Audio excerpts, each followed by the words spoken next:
8 weeks without updating our intro and having the appropriate characters there. And we're back. And we're back. Yay. So, Theo, Voss, a lot of them may be dead. Yes, things happen. They may be dead, but that was a sacrifice we were willing to make. No, it wasn't. No, I was willing to make. that's Yes. acceptable. The roll thing isn't though. Oh, there it is. Oh, that's a good What point. is our lucky number? Who's our trying lucky number. I think Alex did the last lucky number. I did do the last Matt, one. would you like to have the honors? Matt, We'll go around the table like cultured people. Culture. You love culture. So close. 19. 19. And That's a nice lucky number. And that's going to be the best roll That's, night from you. thanks. I tried to stop, but I knew it was too good too. You know what? I don't buy that mojo nonsense. It's gonna be fine.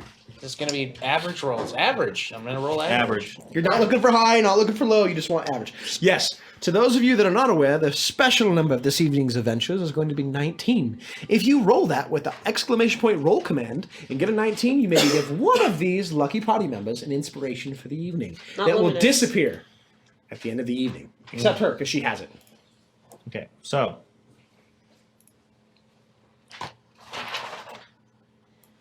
The last time we were live. Oh yeah, because it's been a while.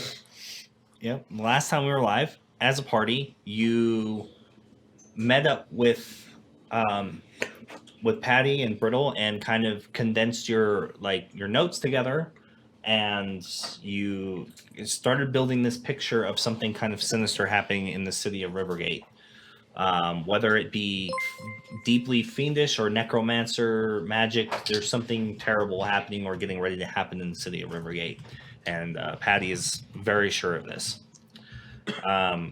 You also then decided that we have to warn the ruler of Rivergate, Lord Manfred, in some way. But he doesn't just meet with every random person who wants to come in off the street and rave about dangers in his city. So you had a different plan.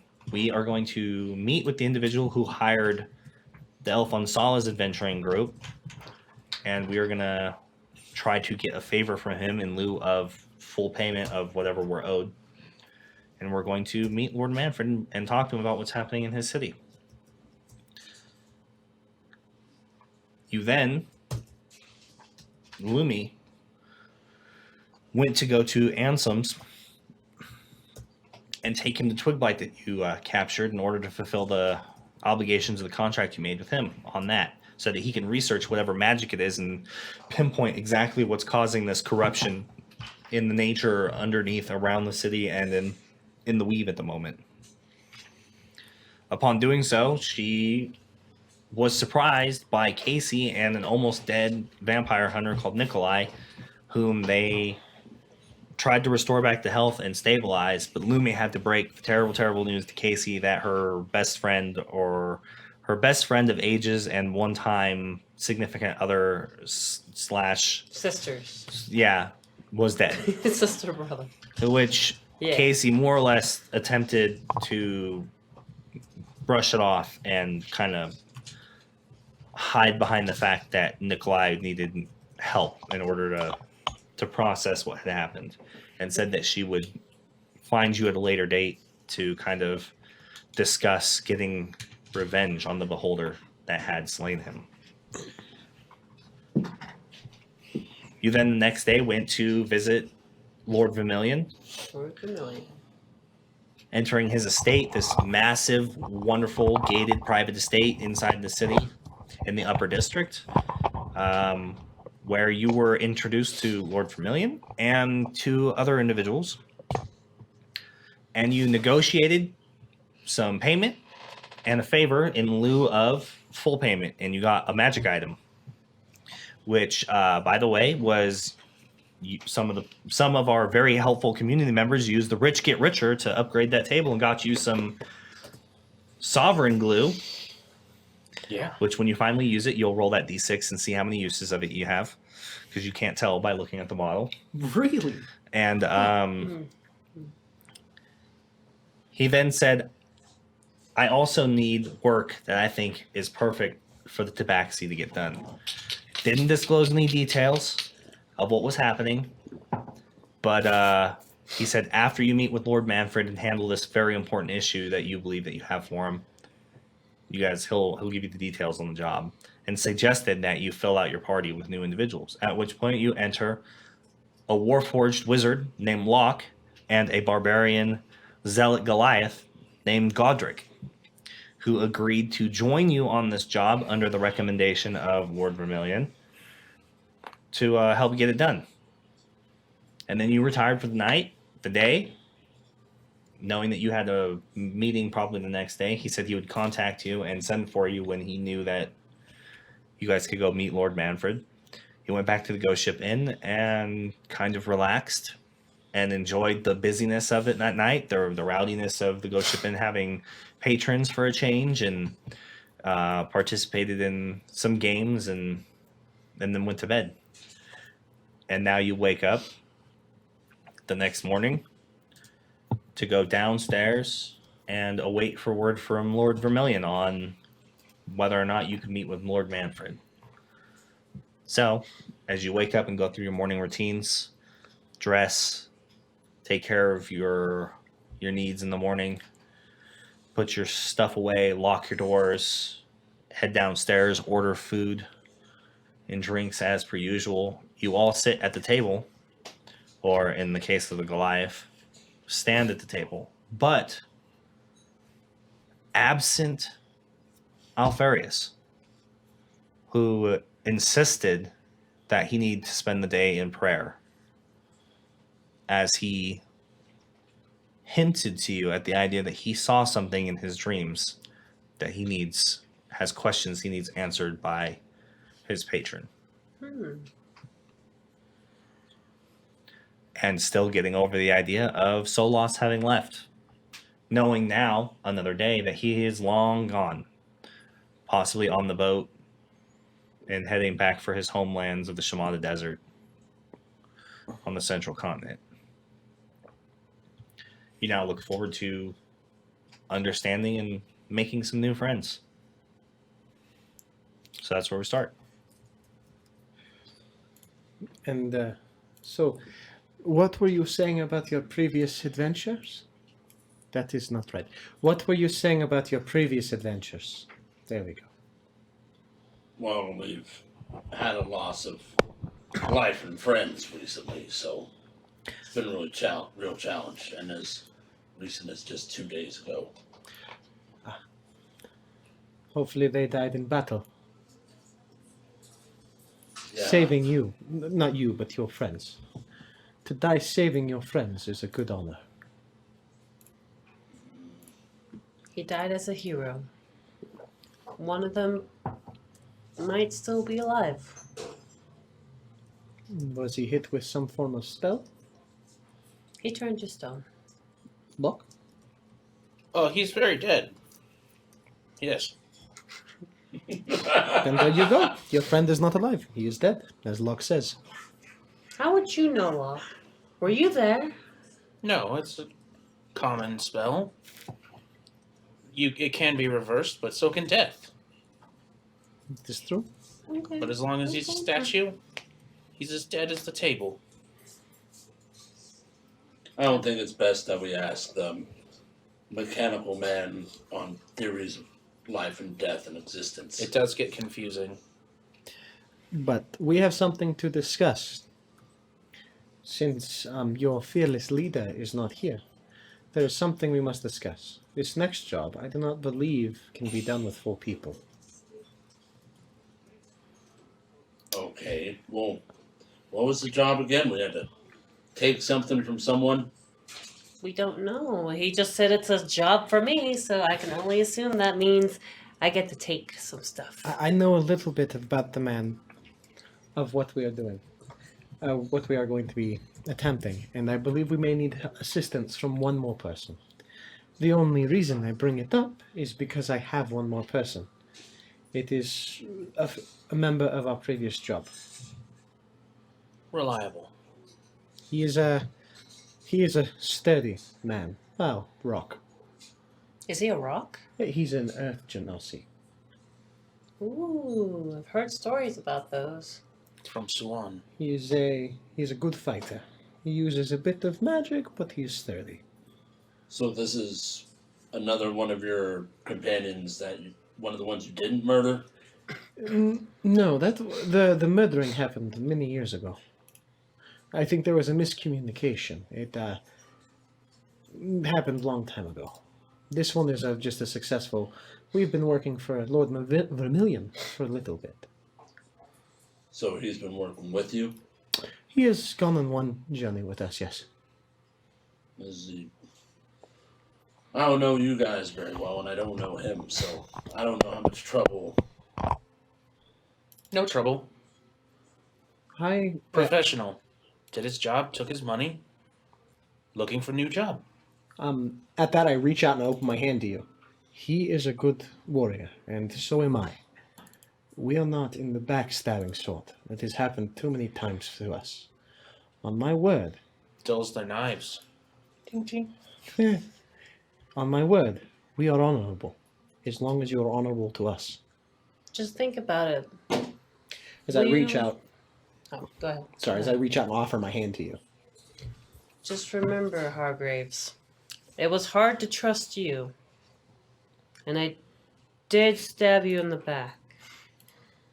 But we're still alrighty because you scratched me. Wait, literally? We've had our conflicts, right, Hargraves? Very shortly after we met, she was suffering a loss. The softer folks, that's bad. You know that. Yeah, he was pretty squishy.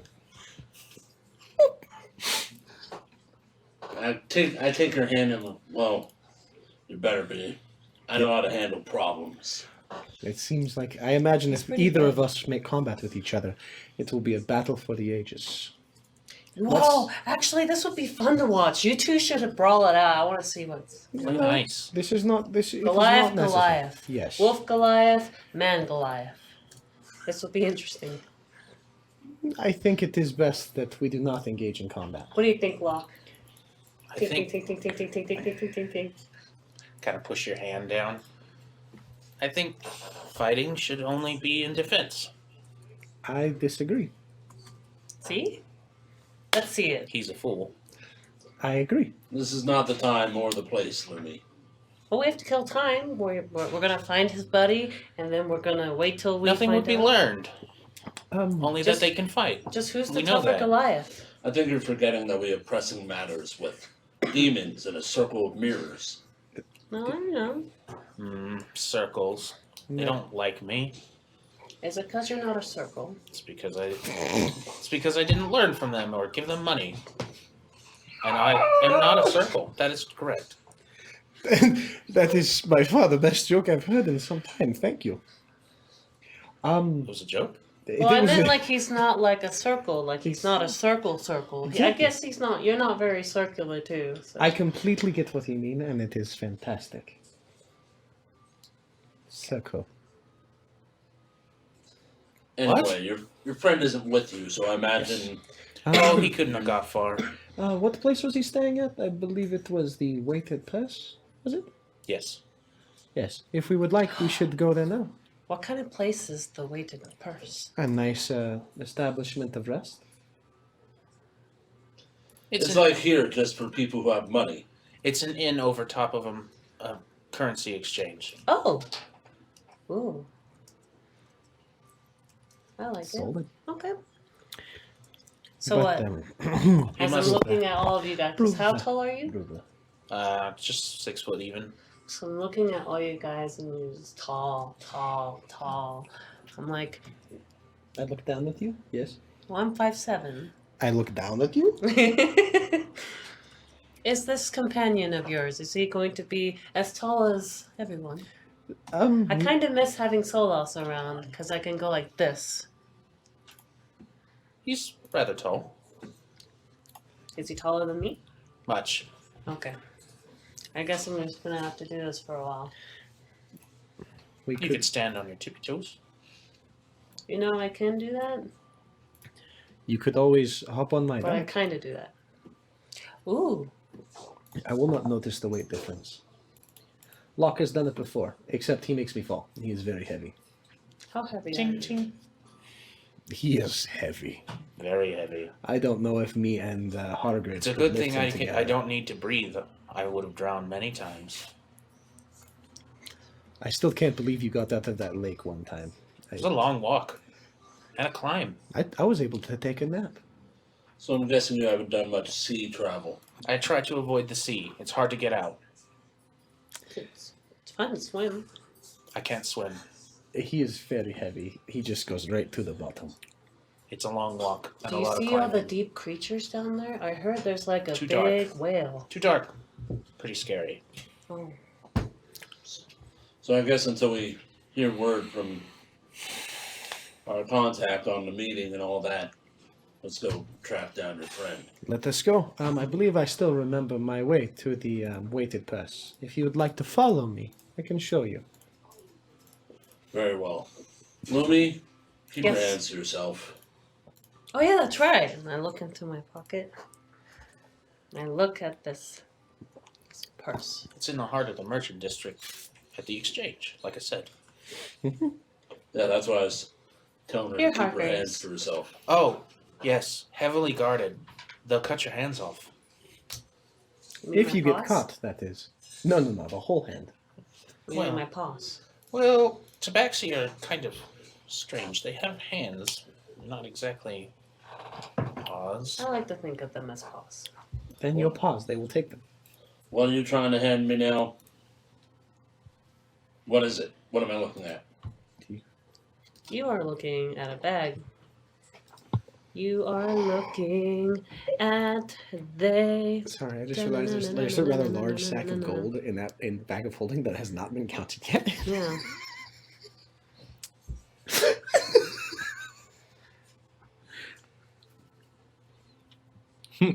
It's just a bag. It's just a coin bag. Are there coins in it? I didn't look. Here. That seems out of character in Well, the look short in the time I've bag. known you. The bag?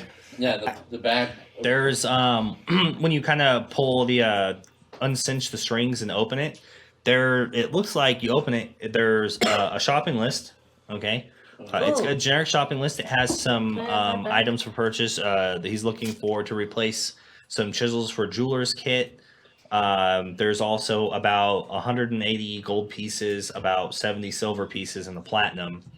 There also seems to be about 3 green gems that, upon guesstimate, are probably worth like, I don't know, 25 GP a piece as well. Ooh, actually, my background, I can appraise art and gems just visually, That's dope. so I would know its exact value. So I noticed Hargraves pulling out a note, and I'm like, give me. Why are you handing me a bag and then asking for the stuff out of the bag back? I just want that note. Where did you get this bag?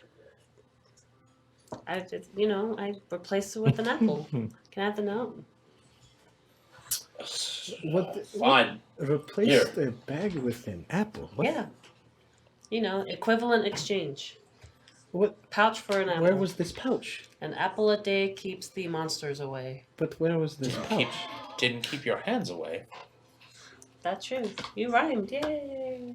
As I hold up one of the gems, green gem. Oh. I put it back in the bag. We could get money for those at the exchange. It's convenient. It is convenient, super convenient. See?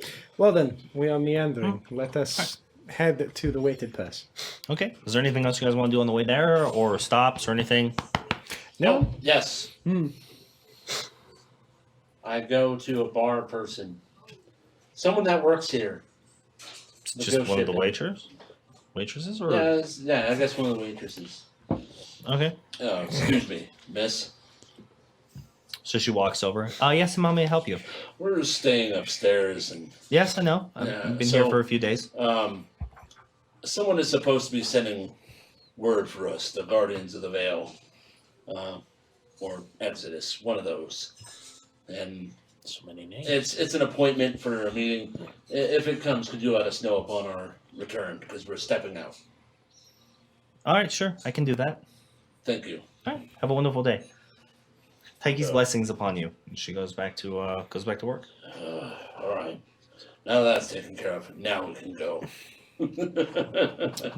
As I follow you out the door. Perfect. I head to the wonderful place that is the Weighted Purse.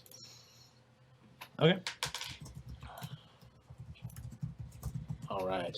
You come moving up slowly. I don't know the rest of that All song. right, So I'm gonna try. I do know it, but I'm nervous. So you step out into the streets, the familiar cobblestone streets of the Ghost Ship Inn in front, and the city is much the same as it is almost every day. People wandering about, handling business, shopping, selling. A couple of individuals approach you as you make your way towards the edge of following the streets towards the edge of the merchant district. You start basically being bombarded with individuals selling armor and weapons and supposedly magical items. They offer you all sorts of amazing and wonderful things, saying that these potions can cure any illnesses and so on and so forth. But for the most part, you guys just continue on moving through the merchant district. After passing through this open air sort of a trade market, you start hitting the main buildings. You start seeing money lenders and appraisers. You start seeing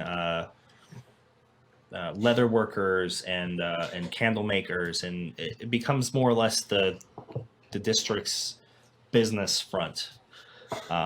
You then come to a dead end street, which turns into a wide round court, and at the opposite end of that, past the statue of Tyr, you see a bank, and the bank is known, or these banks are known across the Shattered Coast as the Andrasi Brothers Bank. Andrasi Brothers. Mm-hmm. Supposedly owned by a wealthy gnome family working out of Belindle in the Long Valley. And on top of that, you see the Weighted Purse, the inn. On the second story at the top of the bank, accessible, you can see through a large kind of staircase that goes up and turns on the one platform and goes into the door on the side.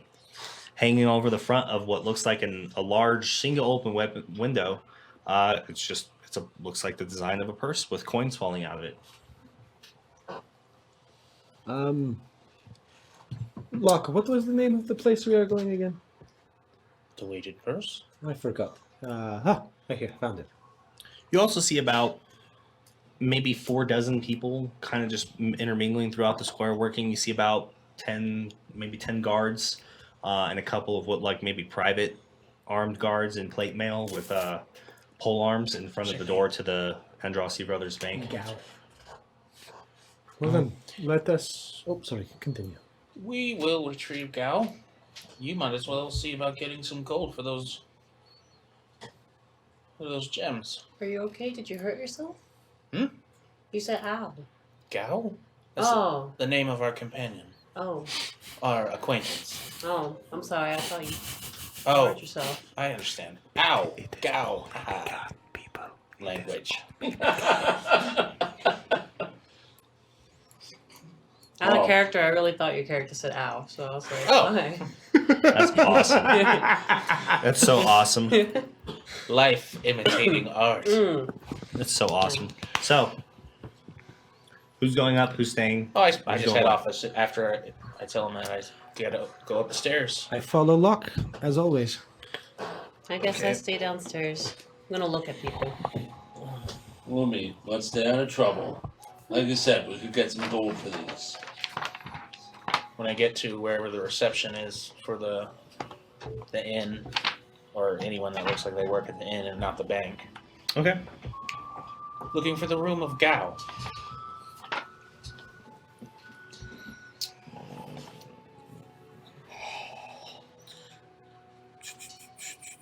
Okay, so as you go up the stairs and the heavy steps kind of cracking underneath your, do you have bare feet or are you wearing like boots and stuff? I wear boots. All right, you wear boots and I stuff. wear Okay. boots, yeah. You're a real So- boy. Yeah, actually, I wrap my I have my actually- hands wrapped too. I'm mostly covered except for my face. since it's been a while, why don't you both describe your characters to the audience? Since I know we have some people in the audience right now who missed the last episode, and it's been a week in between. So, since I'm already on it, Yeah.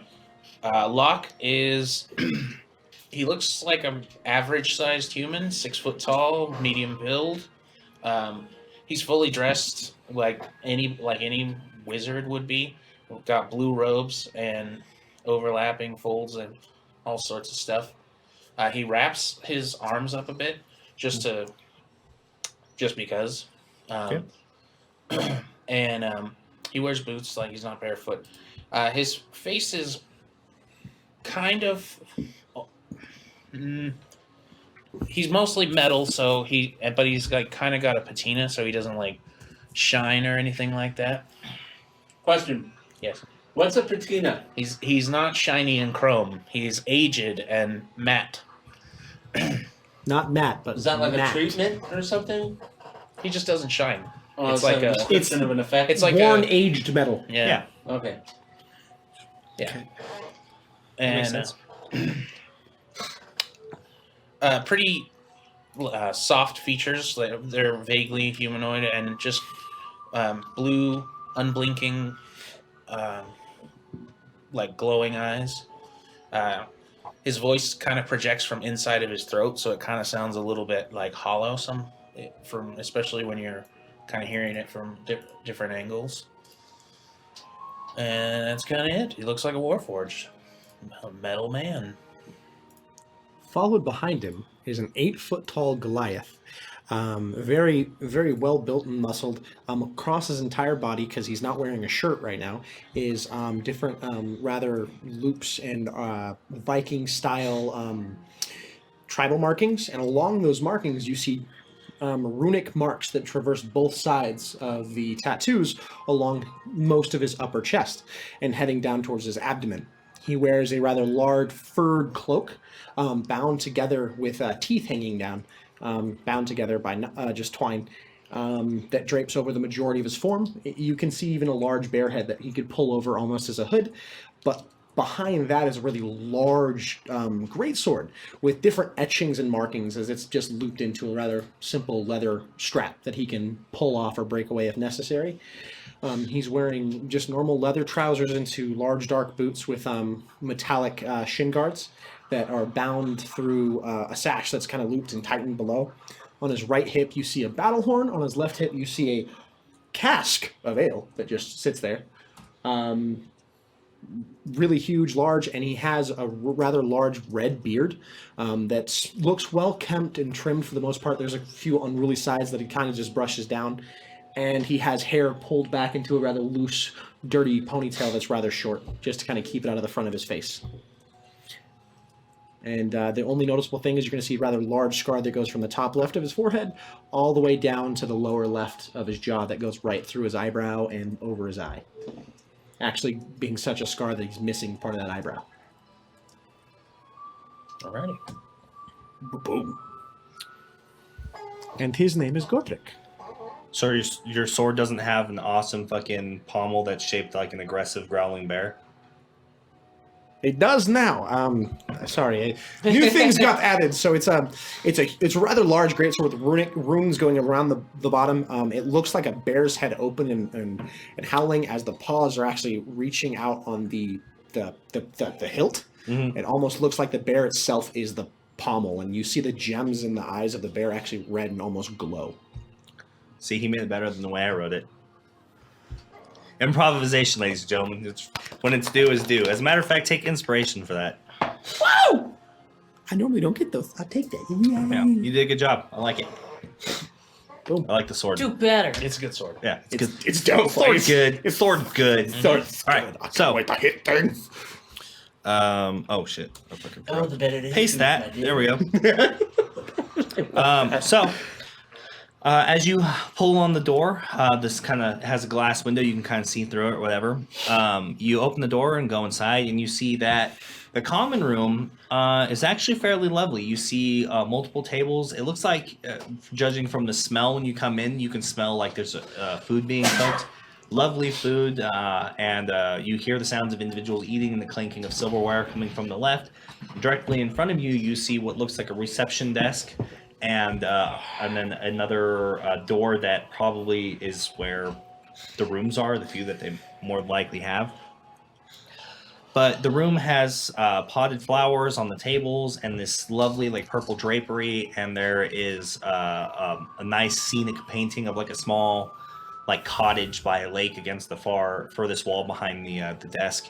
And you pick up these lovely like scented smells of like fragrances like wildflower or something, probably coming from the potted plants on the table. But as you approach the desk, you see that it looks like there's a well, they all look young because they're elves, but there's a lovely like moon elf girl sitting behind the desk, and she sees you come through the door and kind of gives like a concerning look to a degree. As you notice that most of the people in the room, like off to the side, seem to be well dressed like businessmen types, having like conversations. You don't get the idea that you fit the usual clientele that finds their way here to this inn or restaurant / inn. But she waves you forward. Oh, welcome in. Thank you. We're looking for Gao. One of your guests? A guest here. Yes. Right? One moment. And she goes into the paper. You can hear the pages flipping. Here, yes. Temporary stay. 3 days paid in advance. It looks like he has one of the rooms back behind us. Room 4. Perfect. Great. Should I call on him and bring him to you? Yes. We'll wait here on a couch. I will stand. Yeah, sure. You can take a seat if you want in one of the waiting areas, or you can order a meal and eat in the restaurant if you would like. I have my cask. It is not empty yet. Okay. So she kind of just saunters off and goes through the door into the back, and she's gone for like 3 minutes. She comes back.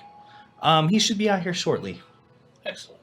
And she just kind of goes back to, she like flicks her hair and just goes back to doing what she was doing, which looks like, yeah, sure, if you want to be that way about it. Looks like she's reading a book. She just takes a seat and waits for the next customer. So, a few minutes later, you see an individual come out of the door. Come on, Roan. Get in here. Get in here. Get in here. Get in here. Yeah, Rowan's not dead, ladies and gentlemen. He was waiting for a cue. His cue. I don't know what you're doing. We put him in the corner and beat him stiff. Ow! Ooh, that sounded awesome. Fucking 10-point landing on the knee. The table claims another. The table claims another. It wasn't me! Oh. Expect a message from him later about a new daily. Yeah. Yeah, Matt. Who do I take this up with in HR?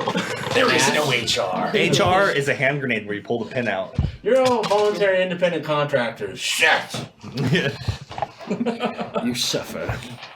Be grateful So yeah, for the character table description. you Is that where you want me to start? Yeah. Yeah. What do they see when you come out of the door?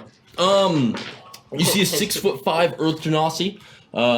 He's got a completely shaven head, except for the center of the head where all the hair would meet. He's got a long ass ponytail that drapes down to about the middle of his shoulder blades. Said ponytail is held up with what appears to be a nicer, kind of like gym hair tie that has a cat's eye in the middle of it. He's like got a solid piece sort of thing. the hair tie. Yeah. Neat.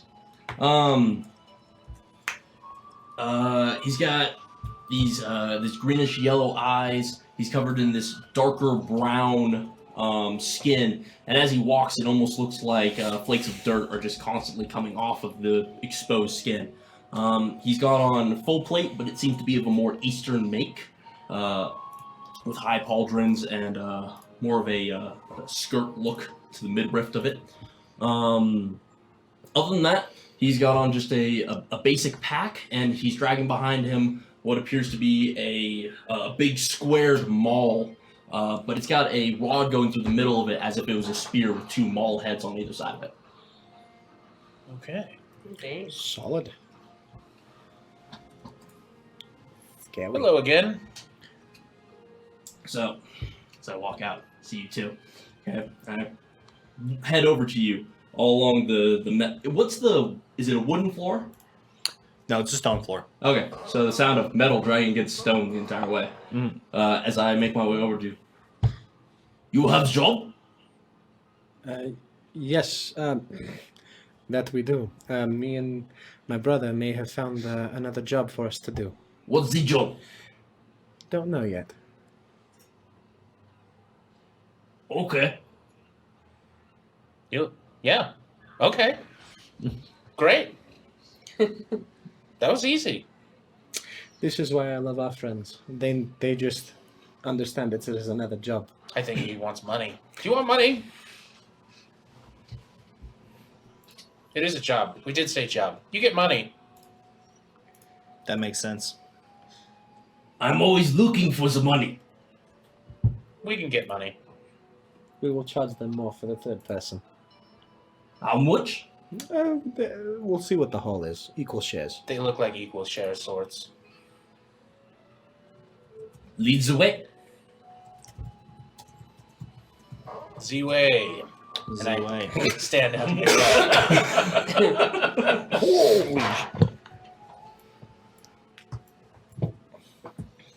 Okay. So you guys handled that. So you went. Did you go to get the gems appraised? Right. Yeah. Okay. So you find a jeweler off to the side, like across the road, the opposite end of where the weighted purse was. And as you enter, you see what looks like a variety of different gemstones, like on the walls and racks, in like these little like drawers, and large pieces of like pyrite and some other strange metals that you kind of recognize. And behind there, you see a what looks like a human woman with kind of short brown hair, and she's seems to be examining a rock of some sort that has kind of a strange, like almost sparkling blue to it as she kind of rotates it underneath this candlelight. And she hears the bell come in. Yes, and how may I help you today? Oh, yeah. I don't really do this very often, but I got some gems. I'm assuming they're worth money. More than likely, most gems are worth money. You bring them over here, and I will examine them. So I walk up to the counter and I pull the bag out, and I dip through it, and I pull out the 3 emerald gems, Okay. gemstones, and I set them on the counter. And I'm just looking at her. Okay. So she kind of picks up the first one and eyes it very carefully, looking at it. Does that for each one, sets them down. It looks like what you have is a few what are called agates. They're worth about 10 gold pieces or so. Fair market exchange in value. So that's how much money you're gonna give me, and then you're gonna turn around and sell them for like 25 or something. Yes, more than likely. You know, I get the concept of how this works. You're here to make money, and you want to reimburse me for some of that money. Is there any way we could offset that a little bit? Like maybe you make a little less money. Like you still make money, just not all of the money. No, I believe my prices are fair. Like I said, this is market value at the moment at this sort of exchange. 10 GP. I want to check. You won't find them you won't find this anywhere else. Yeah, what do You you think? might get less at another jeweler. I don't know, Remy. What do you think? I'm gonna check to see if she's lying. Okay, go ahead. Make an insight check. I for Are you going to use your eye for deceit? Eye for deceit. Nat 20.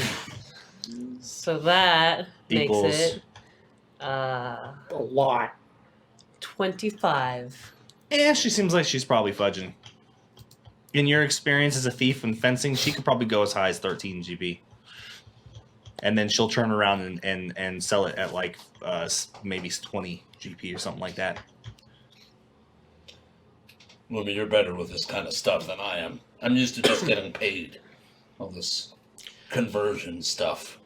I just think we should take this somewhere else because she's obviously fudging. She kind of goes, Me never. I'm That's sorry. a fair market. 10 GP is more than fair. Your eyebrows. You will get less elsewhere. Your eyebrows show it all. I don't know what is your friend implying? You know, I'm here in the main market square. I'm a renowned and well-respected businesswoman. You know, I can appreciate I'm not that. some charlatan in the lower district trying to sell you stolen goods. I'm sorry to have wasted her time. She's the boss, you know. So I really do appreciate it, though. As I reach for the gems and start trying to put them back in the bag. Okay. Gotta let them know you're willing to walk away. Persuasion check? Yeah, persuasion. Okay. Persuades. All right. I'm gonna persuade the crap out of her. Make it 'Cause with make it with advantage. I'm so damn charming. Make it with advantage. Charm. You are when you're speaking about the boss. Turn on the smolder. Smoldering intensity. Natural 20 with Wow. -1. Because Back I'm really not that charming. to back natural So- 20s. Oh my god. So she kind of reaches out. Hold on. 12 GP. I look at her to see if that's. Well, you already Well, know. you know Because the he said You 13. already know This she is could what go up to GP 13. off. Pretty Yeah. close. That's close. So she 12 GP. Final offer. They're too small. They might lose a certain amount of value over time. All right, sounds like we have a deal. Sorry to bust your balls over this. She doesn't have balls. She seems a little taken aback by the kind of the crudeness of the language. She's like, okay, all right then. She Anyway, has so what you call she a takes bust. she takes them and goes to the back, and you hear her bring out money, and she pays you out. So what was that? Those three of them, right? So yeah, 20, 36, 39. GP. As a heads up, Oh, no, Gavin 36. Shadow has redeemed Rich Get Richer. I was thinking of 13. that one doesn't work here. So we're gonna have to It's refund for the that. next loot drop. Yeah. The next Towards loot the job. next Yeah. loot drop. Okay, I mean, I guess I can hold on to that, and we'll see. That's fine. I'll just, I'll just have to keep it in mind and write it down. Thank Yeah. you, Gavin. We should well, it sits in the queue till we. Yeah, I'm just saying. Yeah. It's really the Rich Get Richer, though, Gavin, is really meant to be used like when they are getting loot. That way we can do it immediately and address it, so it doesn't. We don't accidentally forget or something. But it's fine. Well, you made the deal, so let's see. That's 36. So I'm gonna keep 10, and I give Lumi 26 gold as we walk out. Here you go, boss lady. Oh, I'm using it. Yeah, using it. And we go out and we wait for these guys to come back down and finish what they're doing. Yeah. We walk out of onto the street just a couple minutes later. So Yep. this is the guy. Yep. Yes, Gao. This is Hargraves, and this is going to be Luminous. She prefers Lumi. This is these Z guy. Language. Yes, the guy is me. I look up at you. He's tall. I said he was tall. Good thing Alfaris is fronting this. Whatever. So I guess we should head back, see if we've heard word, and then we'll go from there. So what's the job? The boss hasn't told us yet. Z. What's the pay? Oh, A favor. personal For favor. now. From what I understand, Pretty good favor. they are getting a favor, but they are paying us. In a coin? That was what their leader said, Dragonborn. Yes. That's true, but their favor could work for us too.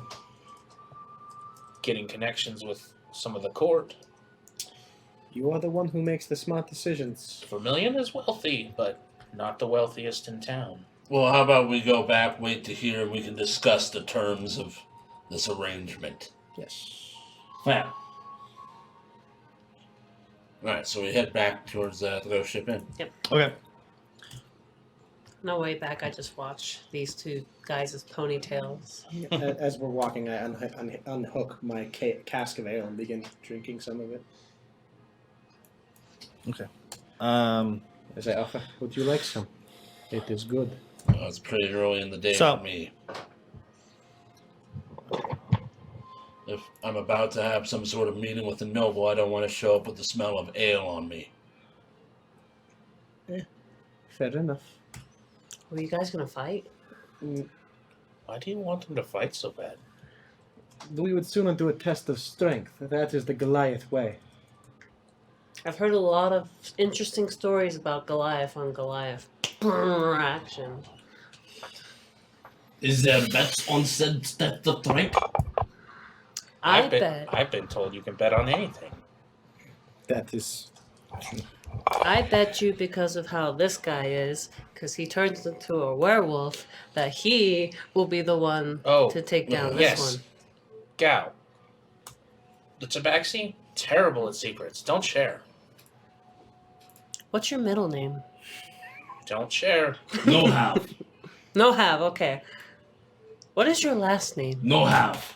So it's Gao, no have, no have. No. So Gao, no have? I think it's just Gao. Just Yes. Gao. Gao. Gao. Well, hello there, Wolfrith. Welcome to the channel. Sorry to break this wonderful comedic act that is going Is the on. cat obtuse on purpose, or... No, just curious. I'm always curious. The feline girl seems confused. Curious. Small percentage of confused. Tomato, potato. But that's a red... Tomato is about this big. A potato is this. What? When do we get to in? It's just a little further this way.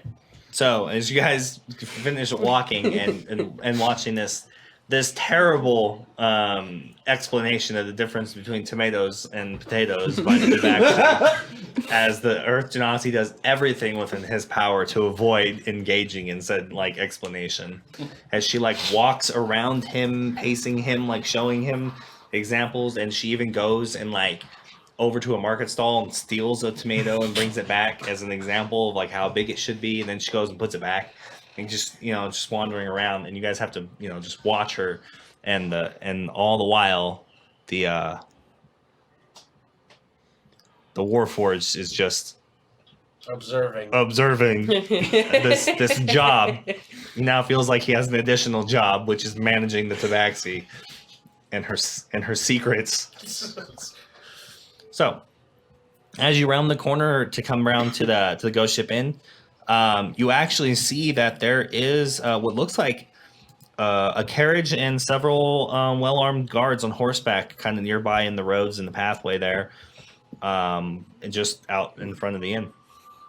It looks like it's a rather expensive, like burgundy colored carriage drawn by like these large, beautiful 4-horse team. Ooh, This doesn't belong here. ooh, there's something I've always wanted to try. Hmm? So I get ready and do like a sprint, and I want to slide under the carriage. Okay, yeah. Give me an acrobatics check.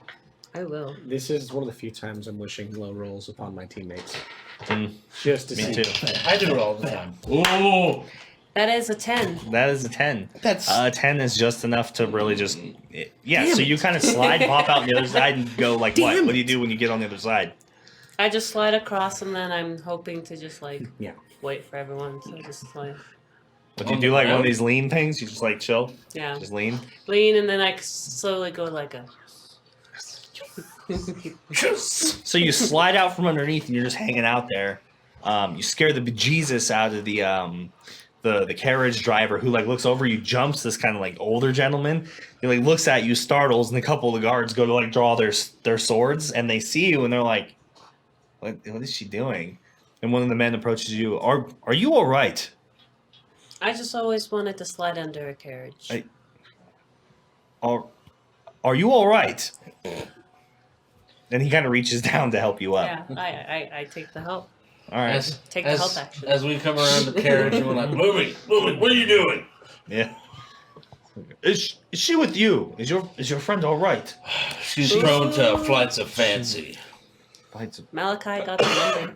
Huh? Malachi got the 19. number. Malachi, who gets inspiration? Mike already has inspiration, so he cannot take inspiration. Mine doesn't end at the session. Yep. I don't get one either. I do. I do get one. Were If you, you give hang it on, to me. were you given inspiration or Or did you Matt. get inspiration? I got inspiration. I just want to make sure. Because if you're given inspiration to the lucky number, it disappears. Gal over there. Yeah. Thanks. I appreciate that you remembered me over here. You Yeah. know? Yeah, or Gal. Gal over there. I guess that guy. That one dude. He's fresh on the scene. He doesn't need it. I'm pretty fresh. Foss's corpse is pretty Gal. fresh. So, Of course, Malachi. Just to spite me, didn't he? Okay. Yeah, she's prone to flights of You fancy. spell it that way, right? Yes. Just forgive her. She's not all there. We babysit her most of the time. all right. Well, I guess be on your way. Have a wonderful, wonderful afternoon. Actually, what's with the car? Pretty fancy. As you're closer to it now. You're taking a good look at it. You actually you see Lord Vermillion's family crest on the carriage. Well, looks like we're late for an appointment. Mimi, come along as I put my big Goliath arm around her and kind of escort her into The guard kind of gets annoyed. He's like, hold on a moment. Like, we're here to pick someone up. Who are you? What are you doing? Oh, Hey, don't touch me. we thought we were meeting Lord Vermillion. If you might be here to pick us up. Well, Yeah. Lord Vermillion isn't present. He's not here. Oh, so who are you here to pick up? Apparently friends of his who are expecting. That would The messenger be is us. inside the building waiting for their return. Apparently they stepped out for the day. That's us. That's us. That's us. That would be us. Oh, he kind of looks at you all. You're not all fitting in the carriage. I know. Can I fit in the carriage? Some of us are perfectly capable of walking. I'm assuming we're not leaving the city. Some of you are perfectly capable of walking. Yeah, that's for sure. It's And- happening whether you want it or not. I believe you and me are not fitting. Although if you have horses, you're more than welcome to ride those into the keep as well. No, we don't. No, Okay. Is it on your equipment list? Then no. I was just thinking of No. weight between him. I'm like, unless we got a cart that's really He doesn't, sturdy. he doesn't weigh that much. I can dude. still ride a horse. Yeah, he's not Yeah. made of I lead. need a big horse. It's not like I'm Lead. riding- He's not made of adamantium. I dude. can't. It's I like, can't. I can't ride some weight He's of a not horse. Thor's But hammer. I'm Yeah. honestly, the way I was envisioning the weight of his character is like he's taking steps and you hear, no. He's like No, he's he's one of way. his feet He's is probably a like handle. 400 to he's- somewhere between 400 and 500 Yeah, pounds. he's way slimmer than Brittle because he's not designed for the same thing Brittle is designed for. okay.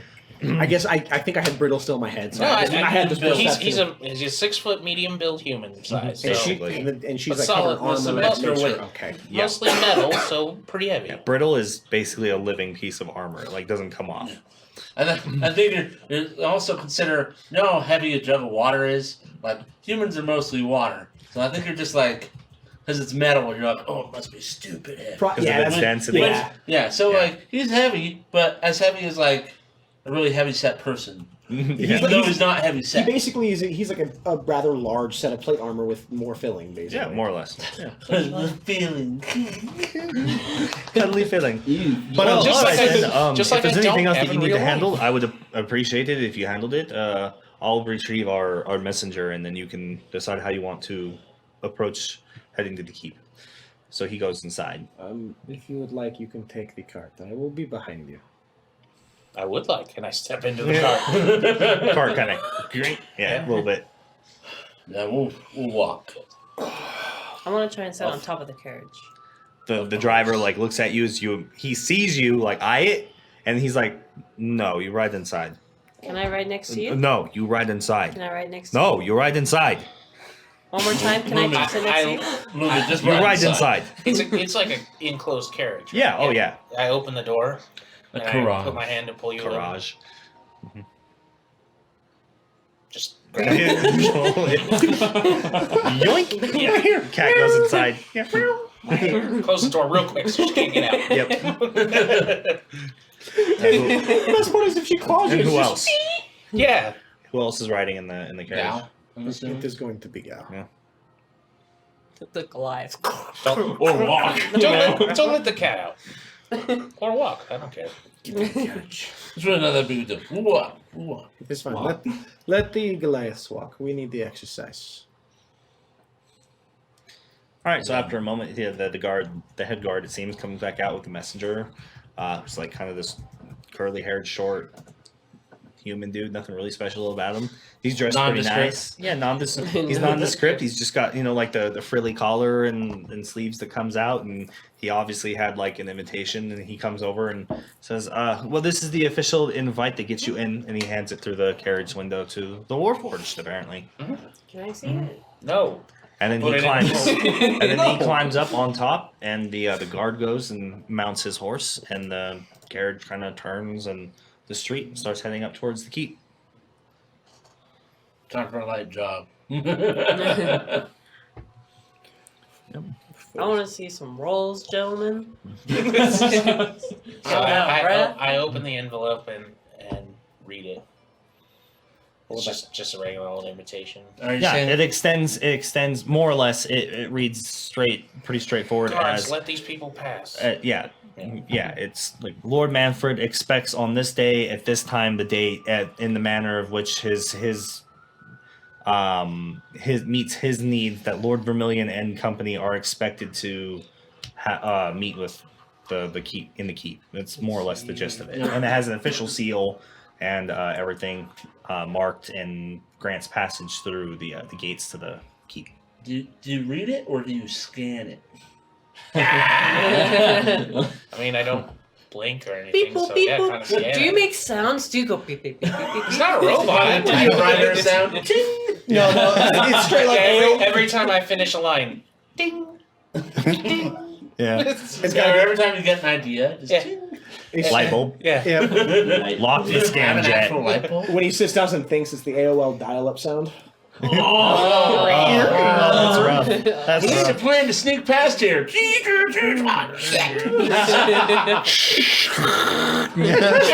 thinking. I can't now. I can do his thing. Rebooting. Yeah, rebooting. Do I just hold the power button? That'll fix everything, right? Mom, I told you I'm on the internet. Don't get on the phone. He shuts off. You just lost half the audience. Yeah, that's great. What's an AOL? Well, Anyways. you see, youngster. No. Okay. Floppy What does it disk. stand for? Just making floppy sure. disk. Wouldn't that be great if you had sure. floppy disks that like you only had a certain amount of phrases? You're like a Kenku, and like every time you wanted to say something, you had to like pop it in the back of your head. That's how you prepare your Yeah. spells. Yeah, exactly. That's actually really pretty cool. Having all your spells on a floppy and it's like slots. Yeah. Dude, I see like the Autobots when he puts like Your, different your, tapes in spell, his your chest. spell book is just a bigger fucking floppy drive. Yeah. Drive. Anyways, so That's the actually carriage pretty ride good. is pretty smooth. It's kind of nice. Most of the people get out of the way. The guards lead the ride through the streets, and you finally make your way. No, you make your way through the interior wall for the upper district. With the change of scenery, there's a nice ride through, like a short ride through, like passing through this park with all these benches and these fountain and people out walking like they're show dogs and just having pleasant conversation in the day. And then going from the upper district, you come across a bridge basically that goes up to the keep. As the keep sits on top of a large, like rocky cliff structure that rises it well above the rest of the city of Rivergate. These thick, heavy bastions, defense structures anchoring the corners down, and you pass through the first gate, which is a smaller structure and set of fortifications. They check the messenger and they allow them to go through there, and then brings you past the main gate, which is a heavy, ornate. You're pretty sure adamantine gate, and you hear the heavy chains cranking and creaking as it just slowly turns over, and this gate just opens to reveal an additional protective gate that has to rise up, a portcullis that comes up heavy, just more creaking and cracking. And you can see the large cannonades and ballista and trebuchets fortified on top of the tall walls that are 50, 60 feet above you. You can see the banners and the guards as they kind of look down on the carriage to see who's coming. And then finally, they let you through, and you arrive in the central front courtyard to the keep, which has a wide running like staircase that comes out from the main door where the carriage parks. And a couple of servants come down the stair, and they open up the carriage door to allow you to exit the carriage. I stepped down. Thank you. And he just bows. Both of them. That was a good little walk. It felt good to warm the lungs. Is Lumi in there? Did you lose her on the way? I didn't see her fall out. She's So I came out. I'm bowing. It's there. Tabaxi. It's there. It's there. Oh my gosh, yeah. It's there. Okay, while we're here, you have, I don't know what the letter says. Oh, it's mostly just permission slip sort of thing. So the messenger climbs down, I'm sure we'll follow his agent. and the driver takes the carriage out and heads through a side gate, probably to go put the horses and the carriage away. I've never been in a court The this high. messenger kind of points and says, "Now, after you go through the doors." Okay, I start going. I follow. Look. Same. All right. So as you approach the door, the two that came down to help open the carriage come in front of you, and they pull open the door, and Fancy. super wide, like this like 10-foot wide double doors. And as you enter, it's a smooth, polished stone floor of like gray and white with thick square pillars in the room, filled with chandeliers and braziers on the floor of like ornate gold and silver design. You see large pieces of art. One that kind of runs the entire length of the first wall on the left is a familiar mythological piece that depicts one of the dragon knights, one of the 7 dragon knights that fought Tiamat during the Dragon Wars, bound on top of his silver dragon with his lance charging a red dragon. It's a very familiar, popular story that people tell. The other is what looks like some sort of an artistic rendering of the keep and the city of Rivergate from kind of a distance on the opposite wall. But inside you see maybe a dozen guards in like an ornate like gold and silver trimmed plate armor with swords and shields, and they all kind of drop their swords to the floor and bring their shields to the front when you guys come through the front. There's a large, almost like white marble trimmed banister staircase that goes up in front of a huge, like beautiful, ornate, rose-colored window. And the light is just shining straight through and reflecting off the floor. And it's of Parathor and Tayla together, standing side by side. Ooh. Him holding his the famed Spear of Destiny, her holding her tomes, and just kind of looking down on anybody who walks through the staircase. And the messenger says, we shall go this way into the common meeting room where the Lord Manfred and Vermillion are dealing with other visitors at the moment, and you shall wait your turn and you have your moment with the Lord. You will always address him as Lord. You will not speak out of turn unless you are given free speak, which is permission to speak your minds. You will bow and address as such when first entering the room, regardless of whether he acknowledges you. All of these things are non-negotiable and punishable by spending a few days in the garrison dungeon. Do we agree upon and understand these rules? Yes. Yes. One of many of his sons or daughters may also be present. They are normally referred to as prince or princess or lady or sir, depending on whether they hold a strategic military position in the defense of Rivergate. He may or may not have generals or other staff here at the moment. You will avoid speaking to any of them unless they address you. You are here for a meeting with the Lord and not with all of his associates and individuals and family members. They may or may not even acknowledge your presence in the room. That being said, there is a certain cordial amount of physical interaction. If they walk past you or walk to you, you will step aside and make room, and you will do so with a slight nod and bow, and you will keep your eyes to the floor when you do so. All these things, again, non-negotiable and punishable by spending a few days inside the garrison dungeon. Do we understand? Oh, yes. Does that give Lumi a side eye? Is it wise to bring her in there? She will behave herself. I'll behave. Okay. I've done this before. All right. I'm just saying, if I end up in a dungeon because of you, I will be very cross. Very cross. Very cross.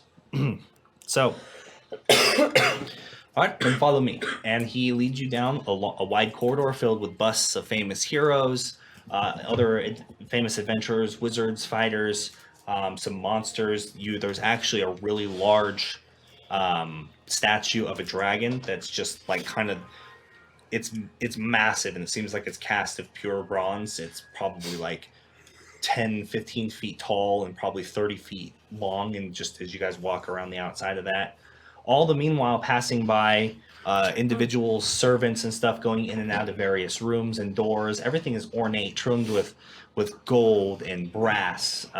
There's no end to the amount of paintings, and on the right side is just windows, just like a hall filled with individual windows, like 20 or 15 of them. Those like kind of square and rounded at the top. These ones, though, not stained with glass. There's no art on them. Eventually, he leads you to another set of doors. This one's barred, and there's a couple of guards kind of just standing in the front of it. Not as ornately dressed up as the ones in the front that you saw, but they're definitely garrison soldiers. They're all kind of just hanging out, just 5 of them. And they see you, and the messenger says, wait here a moment. And he goes over to them, and they kind of exchange a couple of courtesies, and then one of them comes up and says, invitation. Reach into a fold, pull it out of the envelope, unfold it. And he takes it, opens it, reads it out loud to everybody, and then hands it to another guard. That guard takes it, kind of rolls it up, and puts it away inside like this sack. All right, well, declared arms. The weapons, they're to be left here. They outside with us. They will go into a safe storage room. I Declared arms and declared spells, magic users. You will find when you enter the meeting room that you will no longer have access to magic. That is the work of an anti-magic circle on the floor. I am a caster. Also, I reach into my fold, unclip something, and pull out a pretty nice, like, dagger. All right. Ornate, got a gold pommel and a ruby. Yeah, so one of the guards comes over and, takes that from you, kind of looks at it, opens it, and starts looking it over and hands it to another one. I reach out, grab my greatsword, unsheath it, and go, you're going to not want to touch it. If you put something around it, you won't be tempted. He just grabs the sword and he's just like, whatever. Okay, Just hand me the weapons. that is fair. I hand out all my daggers. Okay. So it's my lovely dagger of venom. Yeah. I take out the assassin's brand, hand it to him. Take out my crossbow. Mm-hmm. Yeah, he kind of startles when Assassin's Brand just appears in your in your hand. It's like, whoa. All right. They look at you a little bit more closely after that. Were we supposed to let them know if we are magic? I did. I possess magic. No magic. Yeah, and I reach back and I pull out my +1 great axe, give it to, and I pull out my longsword of life stealing. Oh, hand that to I him. remember that. And my I basically just give him I'm my bag surprised I that think it's has still my floating around with us. I'm honest. that has my crossbow and stuff Okay. strapped to it. I've been dragging my maul this entire way across the polished floor, so I pull it up and point down in the floor, pass it over to him. And that's all I got. All right, yeah, he grabs it. They take it and hand it to somebody else, and then you see them collectively, about the 5 of them, take the weapons. They go kind of down this through a door here immediately on the left that you see goes down a long corridor, and they close the door behind them, and you kind of lose track of the weapons from that point on. Keep track of that. Memory. I don't like magic fields. They make me uncomfortable. That is. Have we ran across one of those yet? I have several times. That is, You probably don't feel them as keenly. that is true. Well, I don't like what they do to my skin.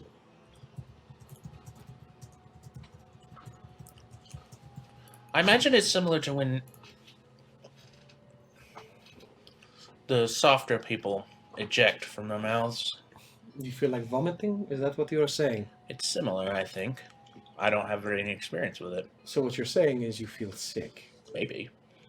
That is right. You don't know what it is. That is a fair point. So the plan is to go in there and warn him about the circle of mirrors, demonology, and disturbance in the weave that's affecting the city. Didn't you mention in your previous adventure that there was a beholder in his city as well? Outside, just under. Should you mention that to him? Yes. There could be bounty. That too. Maybe we go. Oh. Are you thinking? How do you feel? Do you feel up to it, brother? Do you feel like leveraging a lord for money to kill something? Yes. Absolutely. This is what we do. I mean, I don't need the money. I would like to go into Beholder's Lair and see what it has We could hidden, but you like money and you like hurting I like things. a and- challenge, and I have not faced the beholder then. You're being a little ambitious. This beholder killed 2 of our very skilled and powerful friends. So we're skilled and powerful. And when you spoke of the bard, he did not seem that powerful. Anyway, Just More hurt myself. statues we for should the we should dungeon. just I just hurt myself. we should So keep finally, it as an the option. doors Why not? that you're standing in front of, they finally open, and It's an open bounty. a couple of more Seems soldiers like come out, Move out of the way. and they come forward, and Oh. you may enter. I enter. Okay. So you guys enter a large chamber with a huge like wood, like almost like red huish red table like in the center. It's round, and you see about 14 or 15 people seated at this table, and at the head is a large, a really large chair that kind of comes up on the back and has this intricate designs and built it, and it's embellished with all the signets and signatures of the lords of Rivergate. And you see a man sitting there with this slick back, like kind of long black hair, but he's clean shaven cut. He's wearing what looks like almost like really dark black like armor, like a light plate mail or like a half plate sort of design with these intricate like embossed colors, like white ivory almost. A gruff man with like kind of a stern look and face and a strong jaw, like that you'd associate with like most rulers and kings. And he's just kind of sitting there listening as these individuals are kind of have all these documents on the table, and they're kind of just talking at him. And you catch pieces of them talking about like taxes and where they're going. For the most part, he looks really bored. Next to him is on either side, flanking him, is about 4 heavily armed guards, similar to what looked like the guards that came on the inside. They have these full-on like armlet style helms that cover their faces, heavy armor with these broad like tower shields, and each one of them seems to have a well-made sword at their side, out of the sheath. The room itself is probably maybe 75 feet wide by going further to a large round window. This like ornate window with these designs in it, sort of similar to like almost like a setting sun, just kind of bringing light into the room.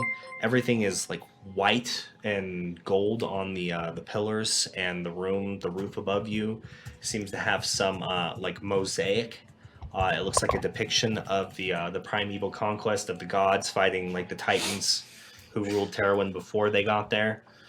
And they kind of just, you see about maybe 20 or 30 other people in the room kind of off to the sides in various places, just having these side conversations, being kind of quiet and polite. Probably just other nobles and individuals waiting for their moment to sit down and speak to Lord Manfred, and just kind of talking to each other. Every once in a while you hear kind of like a chitter of like some laughter, some the noble ladies and individuals there. And then you hear every once in a while like a door open and close from the opposite sides of the crowd, kind of blocking view. And you smell like almost like roses and these lovely scents kind of carrying throughout the room. And there's a light bit of like what seems like maybe a stringed instrument like further into the room kind of playing. There's these tall standing candelabras that have these really large candlesticks that have been used and melted over time. None of them are on at the moment because it's day. But you see them all sitting there, and the messenger follows in, and the doors close behind you. And he says, "You may wait over here off to the side until your docket or issue is called, and they will call for Lord Vermillion, who should be arriving in the room shortly. He had business to take care of outside. But as his guest, you may stand off to the side, and when Lord Vermillion is called, you may then approach.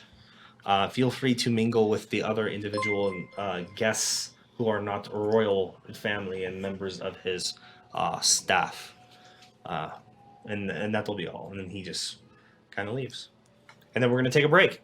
Yay, break! Woo! So, Break. thank you so much, everybody, for hanging out and joining us here tonight and being back. We love being back. We love being playing D&D. Thank you all so much for the resubs and all the goodness. Hope you're having a great Jammer, night. we love you. Prozac Jr. Prozac, gifted thank us you for the gifted. Thank you so Gifted much a for a sub. gifted sub. You're an amazing individual. You're all awesome. Everybody who gifts subs and does that, make sure you thank the people who gift you these subs. And thank you so much for gifting the subs. Like, what do you want from us, man? Like, you have my undying affection. He wants you to paint some minis for him. Yeah, well, we have to discuss how many, Yeah.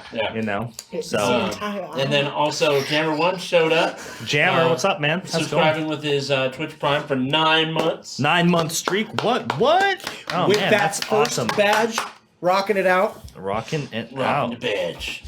Thank you so much. You're awesome. You're amazing individuals. We love you. Thank you for being here and supporting us, Yeah, thank you. supporting the show, the good stuff that we do. I'm gonna take the moment while we're on break to take pictures of these and post them on the Discord.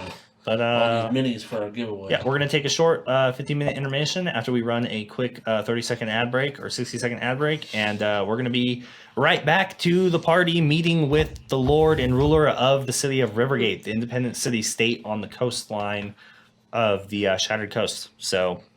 Great. This is a big deal. This is probably the most important person that they have ever met before in person. Well, thank you, Malachi, Yeah. for actually checking it out. We appreciate you. He's currently expressing his terrible art skills in Incarnate. He's playing around with it. Nice. Incarnate's pretty awesome, man. It's Yeah, awesome. it's pretty great. It has kind of Just learning. there is a learning curve, just kind of figuring out how it works. But once you Scale's do, the hardest part. scale's the hardest part. Once you do, it starts Yeah. like you start being able to just do everything awesome. Yeah. And really, compared to any other solution, it's probably the lowest learning curve you're going to run into. It's Yeah, very for sure. simple, and most everything is labeled, so it kind of tells you what it does. Yep. So it's really Easy. The pro version has like all kinds of cool stuff, like radius and density tools for forests, so you can just like one click make a forest and stuff. Now it's so I great. haven't checked it out in a while because that's way better than last It's time. way better. They made some serious updates. They actually had a Valentine's Day update that had a whole bunch of Valentine's Day themed assets That's awesome. that were only available on Valentine's Day to use. So that was pretty cool. But either way, we're gonna be right back. Thank you all so much for being here. You're amazing individuals. You make all of this worthwhile. We do this for you. You're freaking awesome. Thank you so much for subscribing, hanging out, following. Don't forget that we post our episodes on YouTube where you can find them. Don't forget to like, subscribe, comment, tell us that they're awesome. Tell us that we're terrible. We'll take all the feedback that you give us. It's great. And if you are terrible, tell us how we can improve. Yeah. Yeah, we love constructive That's even better. Be constructive. I mean, we're all friends, right? And thank you so much, Lethal Lilith, for re-upping your sub and being committed to us. Thanks for joining us here at the table, and everybody else. You're super awesome. Thank you so much. All you guys. very We'll be back. That should be a thing. If you're going to be a troll, build a bridge. Do better. All right, we are back, ladies and gentlemen.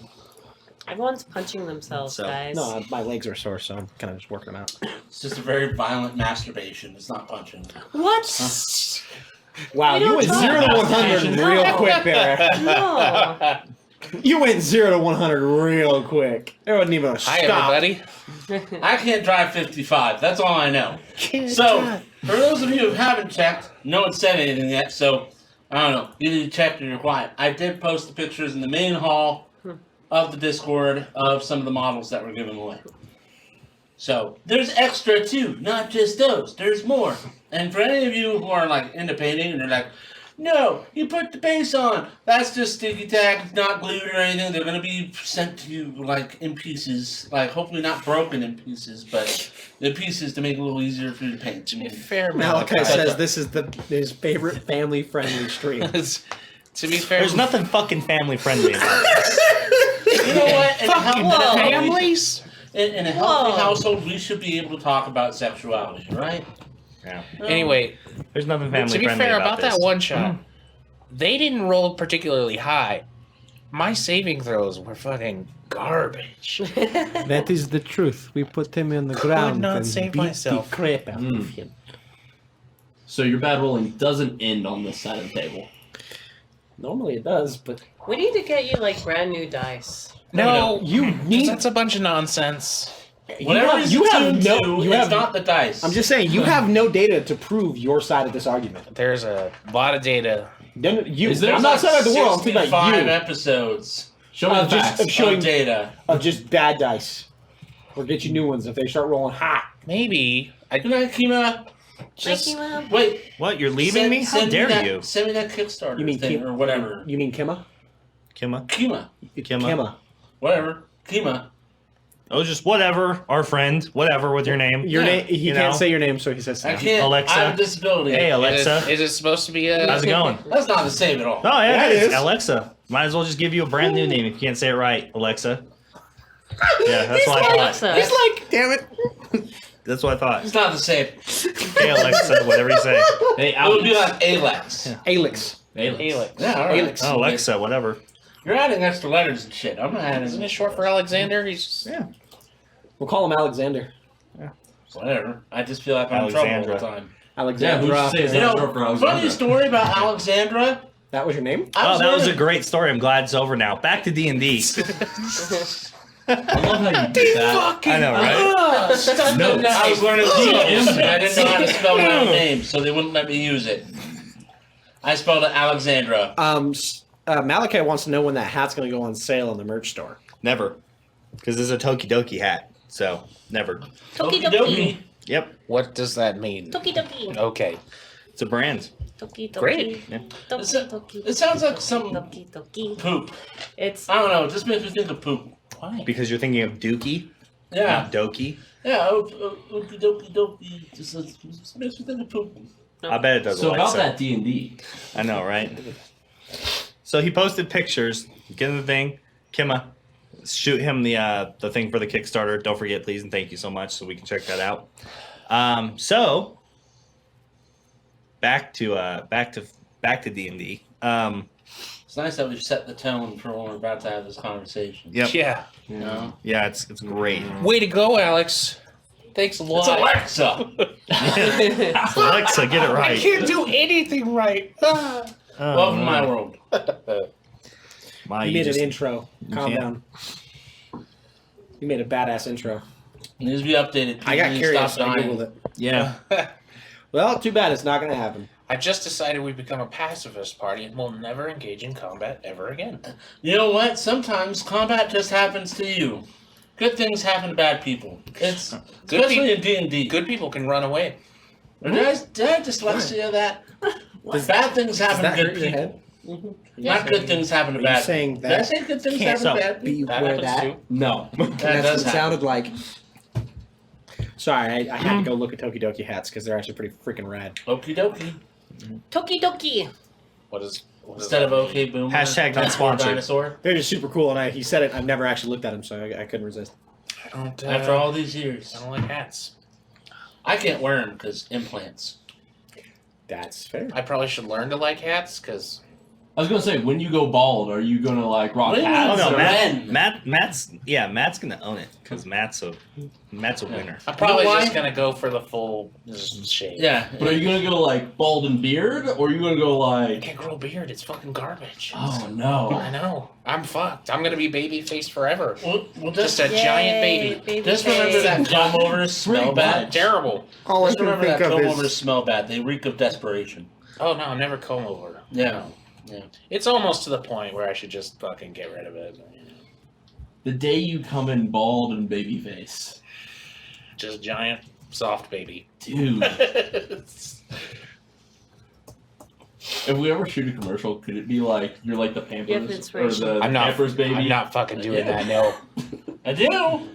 Ah, Kima gave me inspiration. Kima. thank you. All right, Alex, good. So sweet. Anyways, she's one of my so- favorite people. Okay. So we're standing in the That's why gallery. I didn't say it. Who's around? List the gallery in more of a more of a yeah. No, more of like a Hi, Chexodus. Throne room. no, it's not a throne room, that's for sure. It's more just like a like an I don't know, like a courtroom, but where there's no judge. You know. So we're like standing on the sides. Not, Yeah. but Staying out of the way. Yeah. Pretending we're invisible. I would like to look No, at council chamber is more likely is what it would be. It's like a council chamber is more or Okay. less. So Okay. I would like to look at the Battle of the Titans that they have. It's above, right? I want to make sure I had it. yeah, it's painted on the roof and kind of runs the entire length of the room all the way to the end until you get to the high windows. Sistine do they have- Chapel of do they- War. Do they have Crom depicted? Maybe you'd have to go look. Can I do that? I look at Locke. Could I go look for Crom? I want to see if they depicted him well. I wouldn't stand out in the middle of the floor. You're not being addressed. Then I will stand here. And I will look. Ask one of the courtiers. They may know. You know I'm not well in these situations. What? Well, we need to network. These people are worth a lot of money. That is what you are for. That is what you are for. Proud to be the shepherd of this herd of sharks. You're a shark. Network, computer, network. I would prefer to just go on expeditions whenever I please, but it's expensive. I gotta pay you and other guards. You pay me? I feed you. That does not count. Well, I don't eat, so I have to keep you fed. That counts for me. Bork, bork, bork. This does not encourage payment on my side. He said he'd pay you. Sasha. I just don't get paid because we've known each other for a long time. I just give him my money and he does with it. Anyway, so I look around. Mhm. They're all kind of in groups of their own. That is the most gorgeous That's- dog. No, I mean, So- yeah, to the left and right of the room, or more or less, is kind of just Pork, pork. is 2 for 1. Yeah, 2 for 1. Just got you both. No, I mean, off to the outside of the center of this council chambers is kind of more or less its own little world where everybody's kind of just walking around and talking to one another, like away from the main proceedings. Since you guys have entered the room, you haven't heard Manfred say anything to anybody. He's just sitting there listening. Yeah, he's just getting talked at, basically. And this incredibly stoic but very bored face, just looking at everybody and just addressing the room. All right. So, I mean, you've noticed a few like glancing eyes and individuals like looking at you guys. You definitely stand out a great deal. yeah. And the whole Heads above everybody. Yeah. Is alive. Yeah. So yeah, the whole room is anti-magic. Yeah. From Pretty what you much. can tell. Yeah. Yeah. As soon as you stepped into it, you immediately lost connection with everything, I got queasy. more or less. Yeah. Do I feel anything with my tattoos? Hmm? Ugh, I don't like that. Oh no, you're not a magic user. You're not attuned to the weave. You have inspiration. Weed. Yay! Thank you, 2 high seas, but I already have inspiration, so. Give me that. Might need it. Oh, that's true. Okay. I want to look for. So the messenger is like kind of standing there, like staring at you guys, and he's just like, Yeah, I go in amongst them, amongst the court, and Oh, we haven't gone. into the gallery, and then I do have inspiration. It was given to me by. just want to look around and see. I mean, who looks obviously like Approachable? approachable, Accepting. but and also probably I have important. inspiration. Like not just here because Just not. like us, where we know someone important. Oh, If I you just can- kind of, if I can suss that out.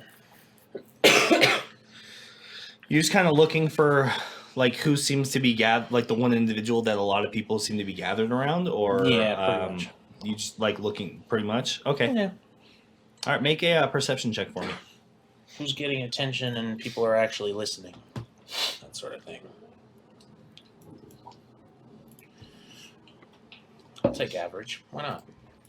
That's what you asked for. It is what I asked for. That's true. Reap what you sow. Reap it. What check was it again? Perception. Perception check, please. Actually, no, make it investigation. Actually, Bonus. because you're looking for something in particular. You're not just scanning the room. You're looking for something in particular. Okay. That's same thing actually. So 16. That's what you get. Okay. Jeez. So I'm kind of just walking slowly amongst them. I have my hands like behind my back, and I'm kind of striding, standing a little straighter, a little taller. I walk behind you with my arms crossed, looking down at you and those around you. Kind of have my chin up, you know, trying to fit in with the poshes. So Okay, well, kind of looking around the room, everybody is, it's much what you would expect. It's filled with nobles with beautiful clothing. Everybody's dressed up with like these button-up like overcoats. Almost everybody all the men seem to be in the fashion of almost having their hair like slicked straight back, just like Lord Manfred does.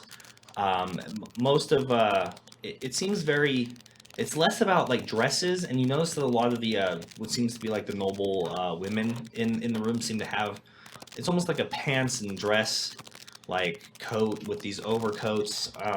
There's lots of buttons, lots of there's belts, and for the most part you see a couple of individuals that stand out to you.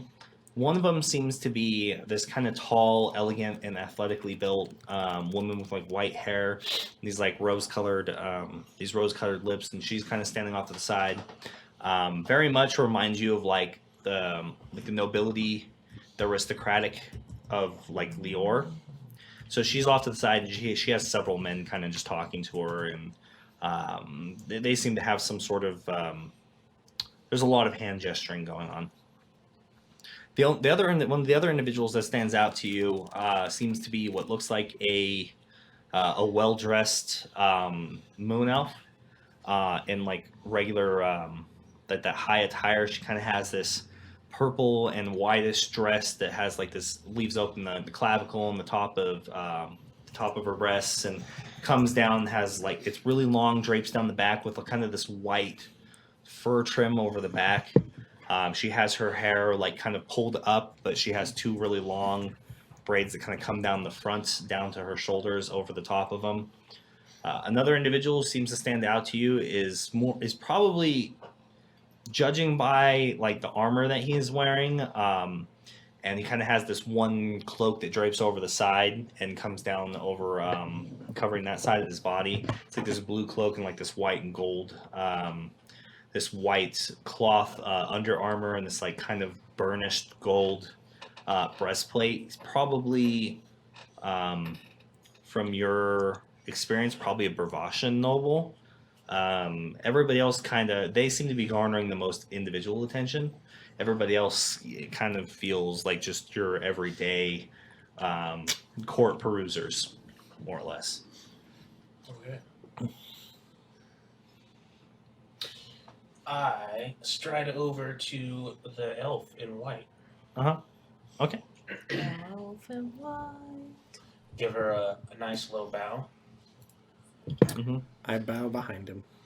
Having a nice day, my lady. So she kind of turns to you and looks at you both. Yes, I'm having a wonderful evening. Thank you. And who are you?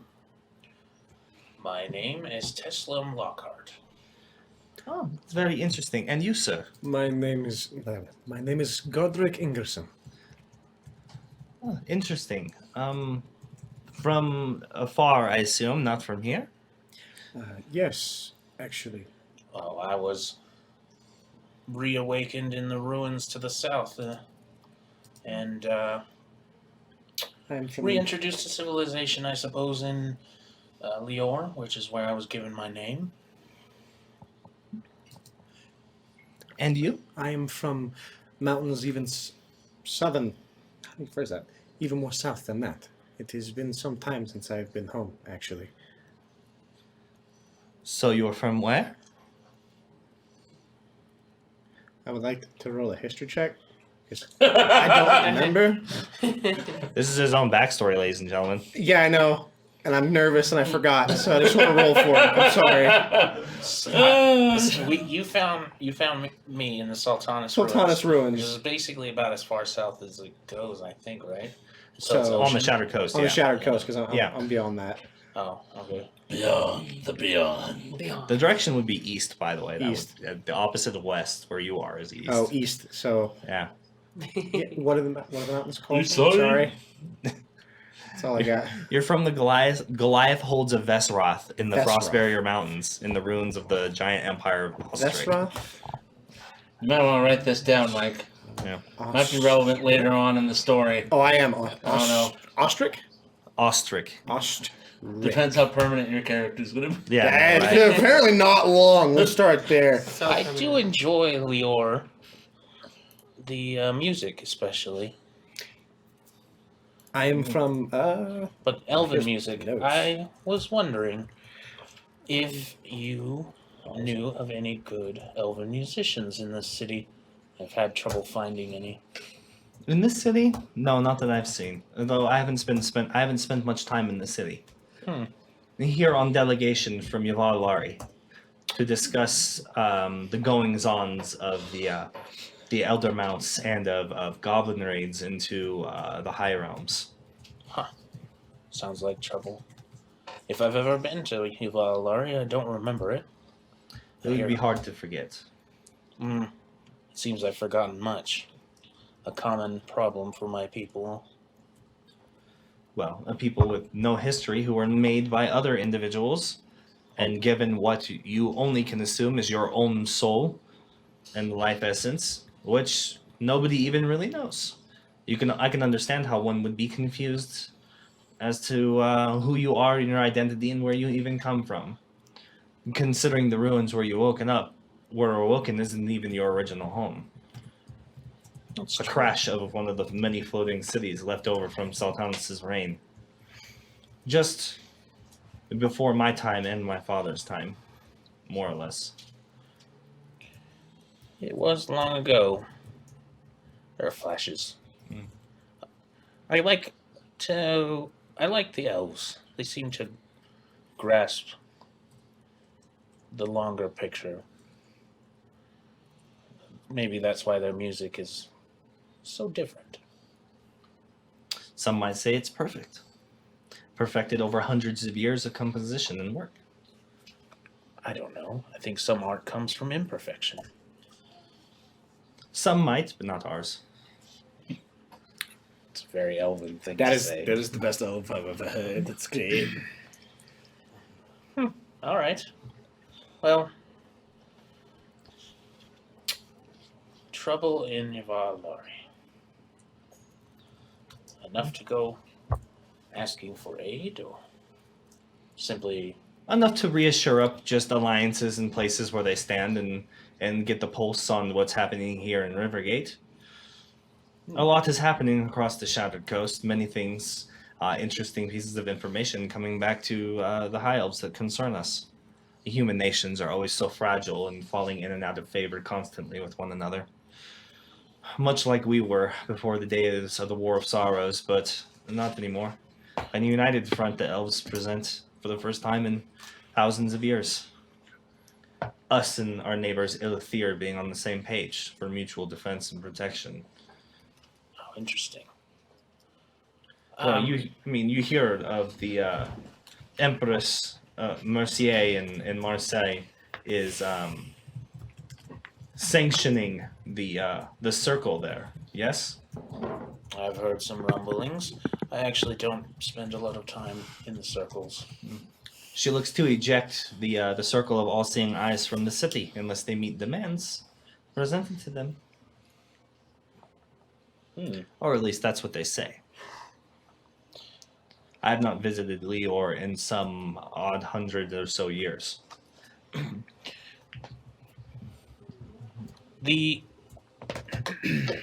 I'm sorry, I didn't catch your name. Damissa.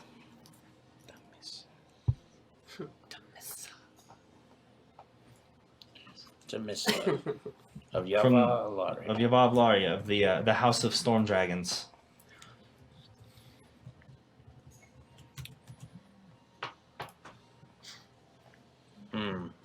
Storm dragons.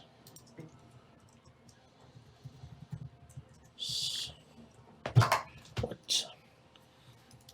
How serendipitous. Why do they? I am a wizard, and somewhat unusual for my kind, but storms and lightning is something I take to. It's very interesting. It's a rare type of magic and elemental control. Our family has specialized in sending many wizards to our circle over the thousands of years or so. Well, I believe our great grandfather fought in the Dragon Wars, and before that, I believe there are rumblings and speakings in my family history of the remembering of the ejection from Elvan Ilithir, the original homeland of the elves. very interesting. Even more serendipitous. I would love to learn from your school. That would be very interesting. So maybe someday. I'm sure it would be very interesting, but as most people know, the High Elven realm doesn't accept outsiders into their magic school, into the circle. Not yet, but I have eternity. You have until your soul automata runs out of magical power. Eternity. Stick with that. Warforged are interesting. You were built for a purpose of waging armed conflict and magical warfare with beings far more powerful than humans currently are dealing with or have dealt with in the past. But yet you are also made disposable and mass-produced in theory. That's true. Much like many of the technologies that are recovered from Sultanus, you do have an expiration date in your usefulness. Maybe. But I guess On a long enough timeline, it's kind of the same story for everyone. Sort of. Well, it's nice to get your meet you and Yes, become it was acquainted. interesting meeting the both of you. Best of luck on your ventures. Good to meet you. And if you ever need anything, please try and find me. I'm Will do then. capable, and I would like to learn from your school. I'll keep that in mind. Thank you. So she just kind of turns and goes back to speaking to the other individuals who are more or less fawning over her.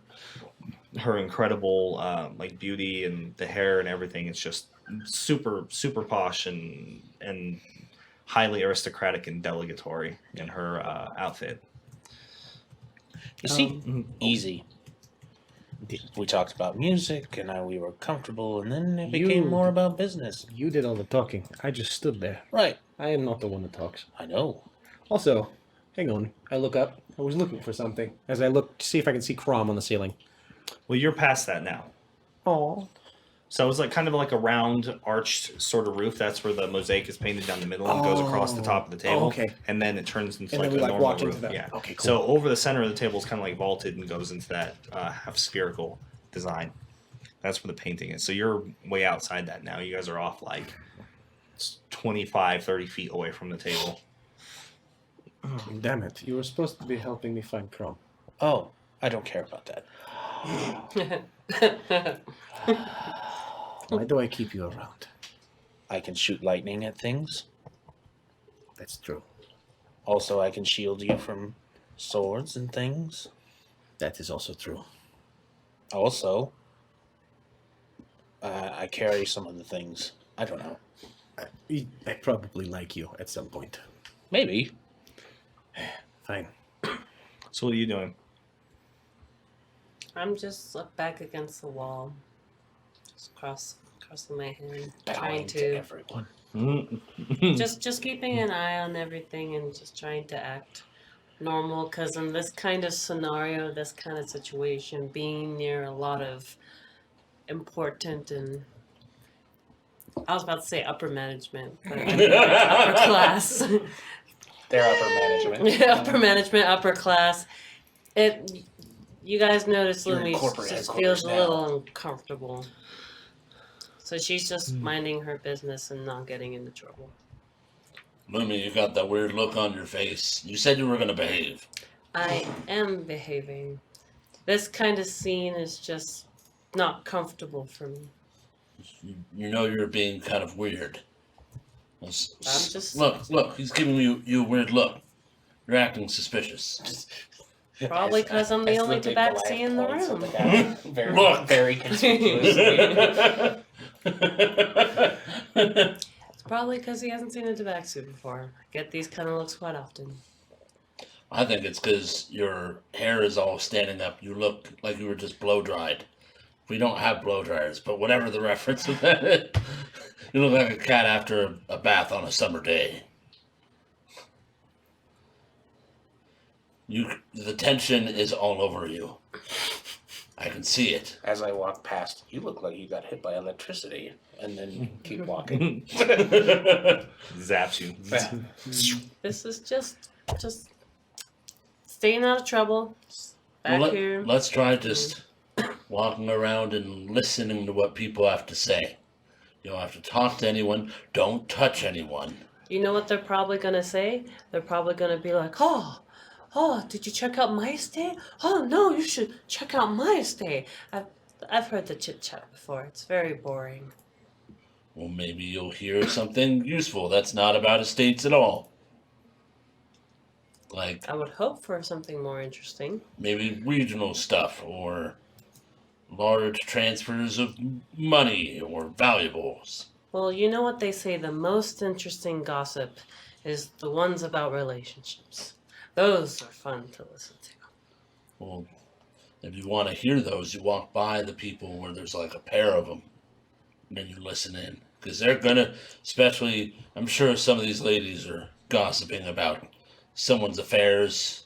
You know, they think they're above the rules, so that applies to each other. Come on, let's just take a walk. Let's take a walk. Okay.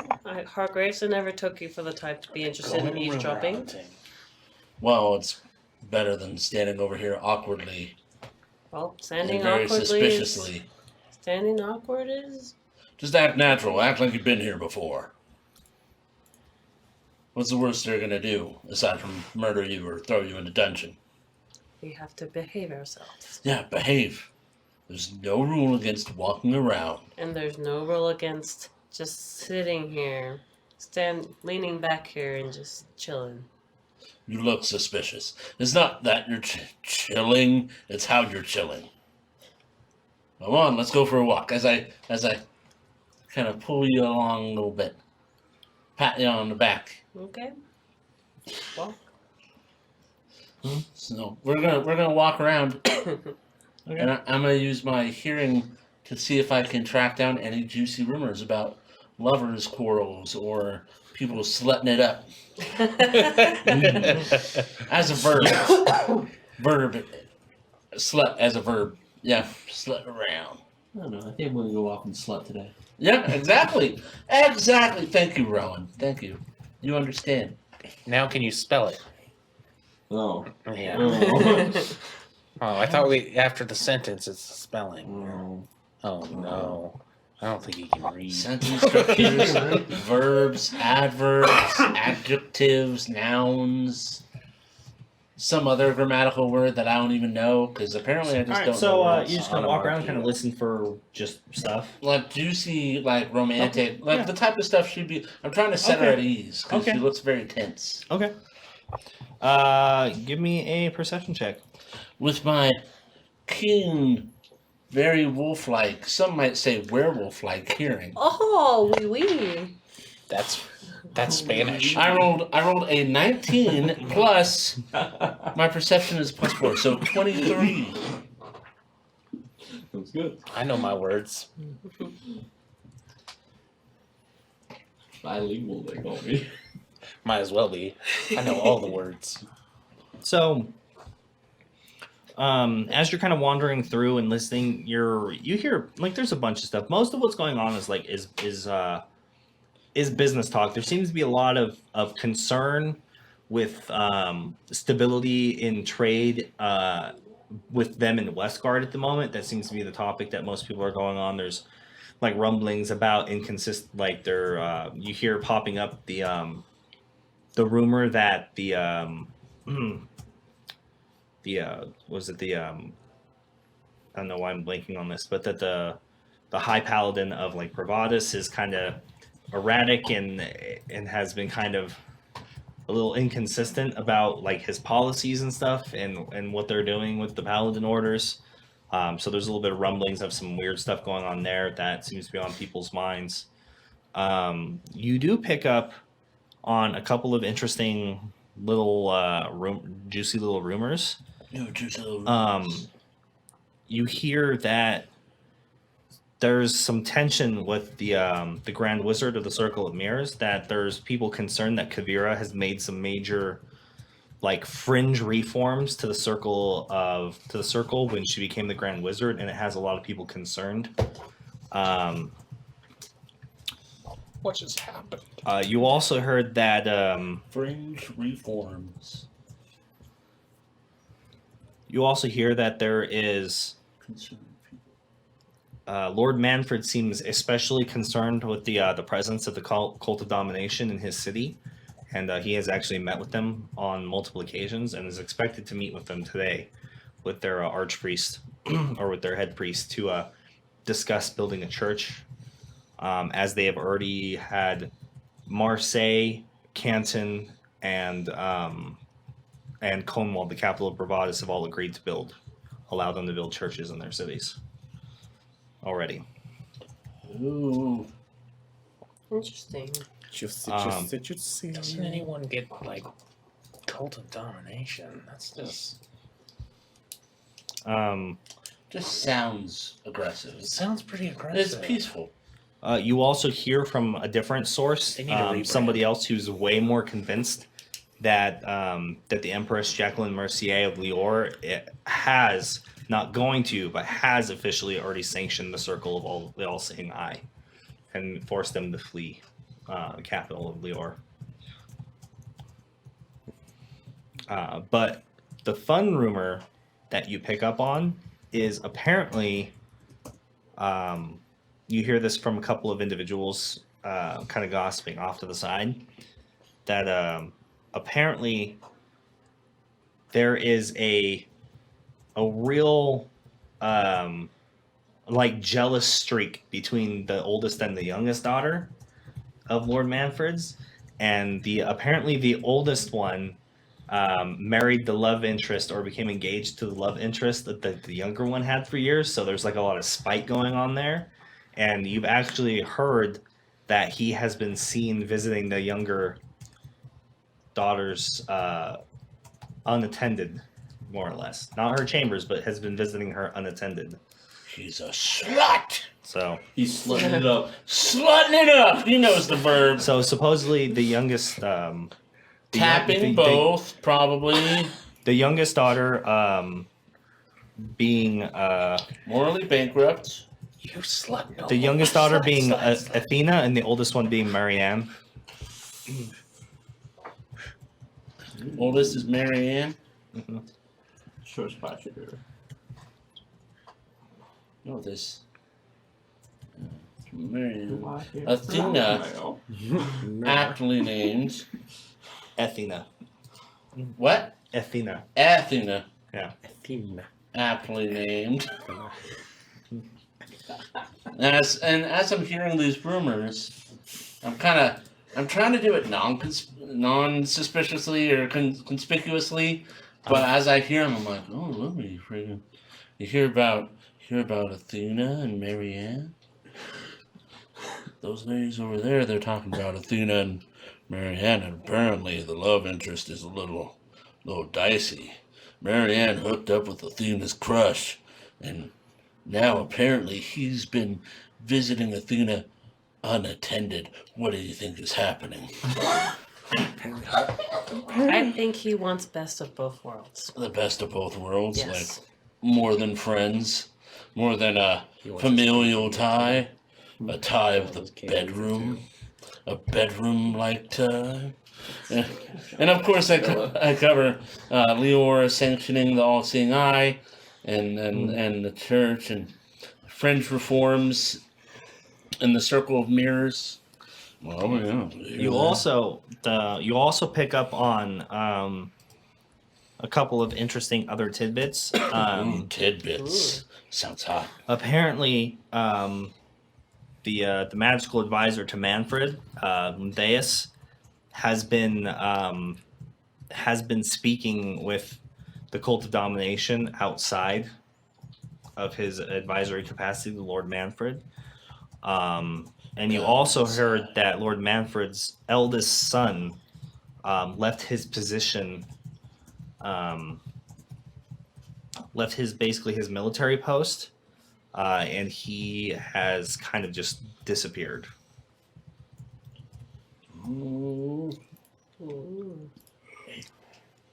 A lot So- about the cult of domination. Very Well- popular topic here.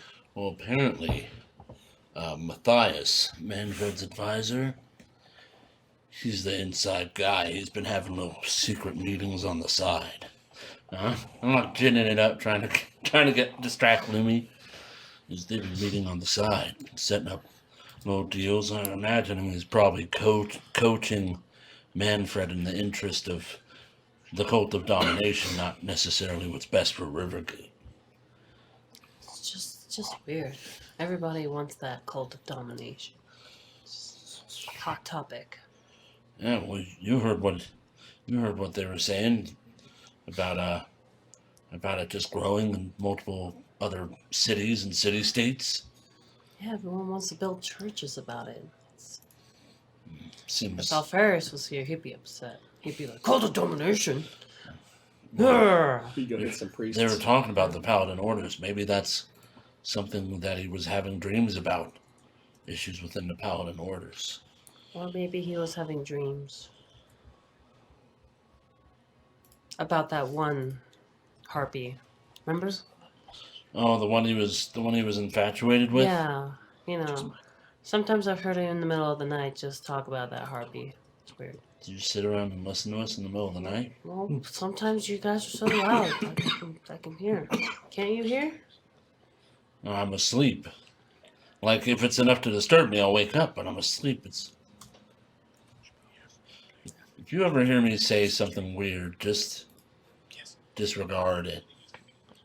Just, And you talked about gold and children. I don't know what's wrong with you.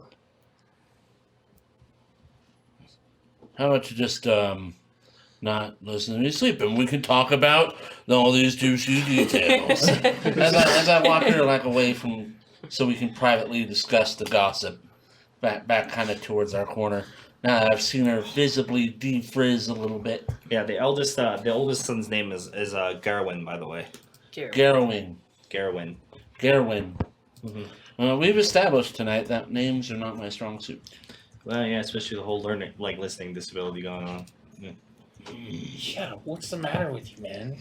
Why isn't Amanda writing it all down? You know, when I was in the womb, Oh yeah. it was like an old Oh western. yeah. Blame your I have a twin sister.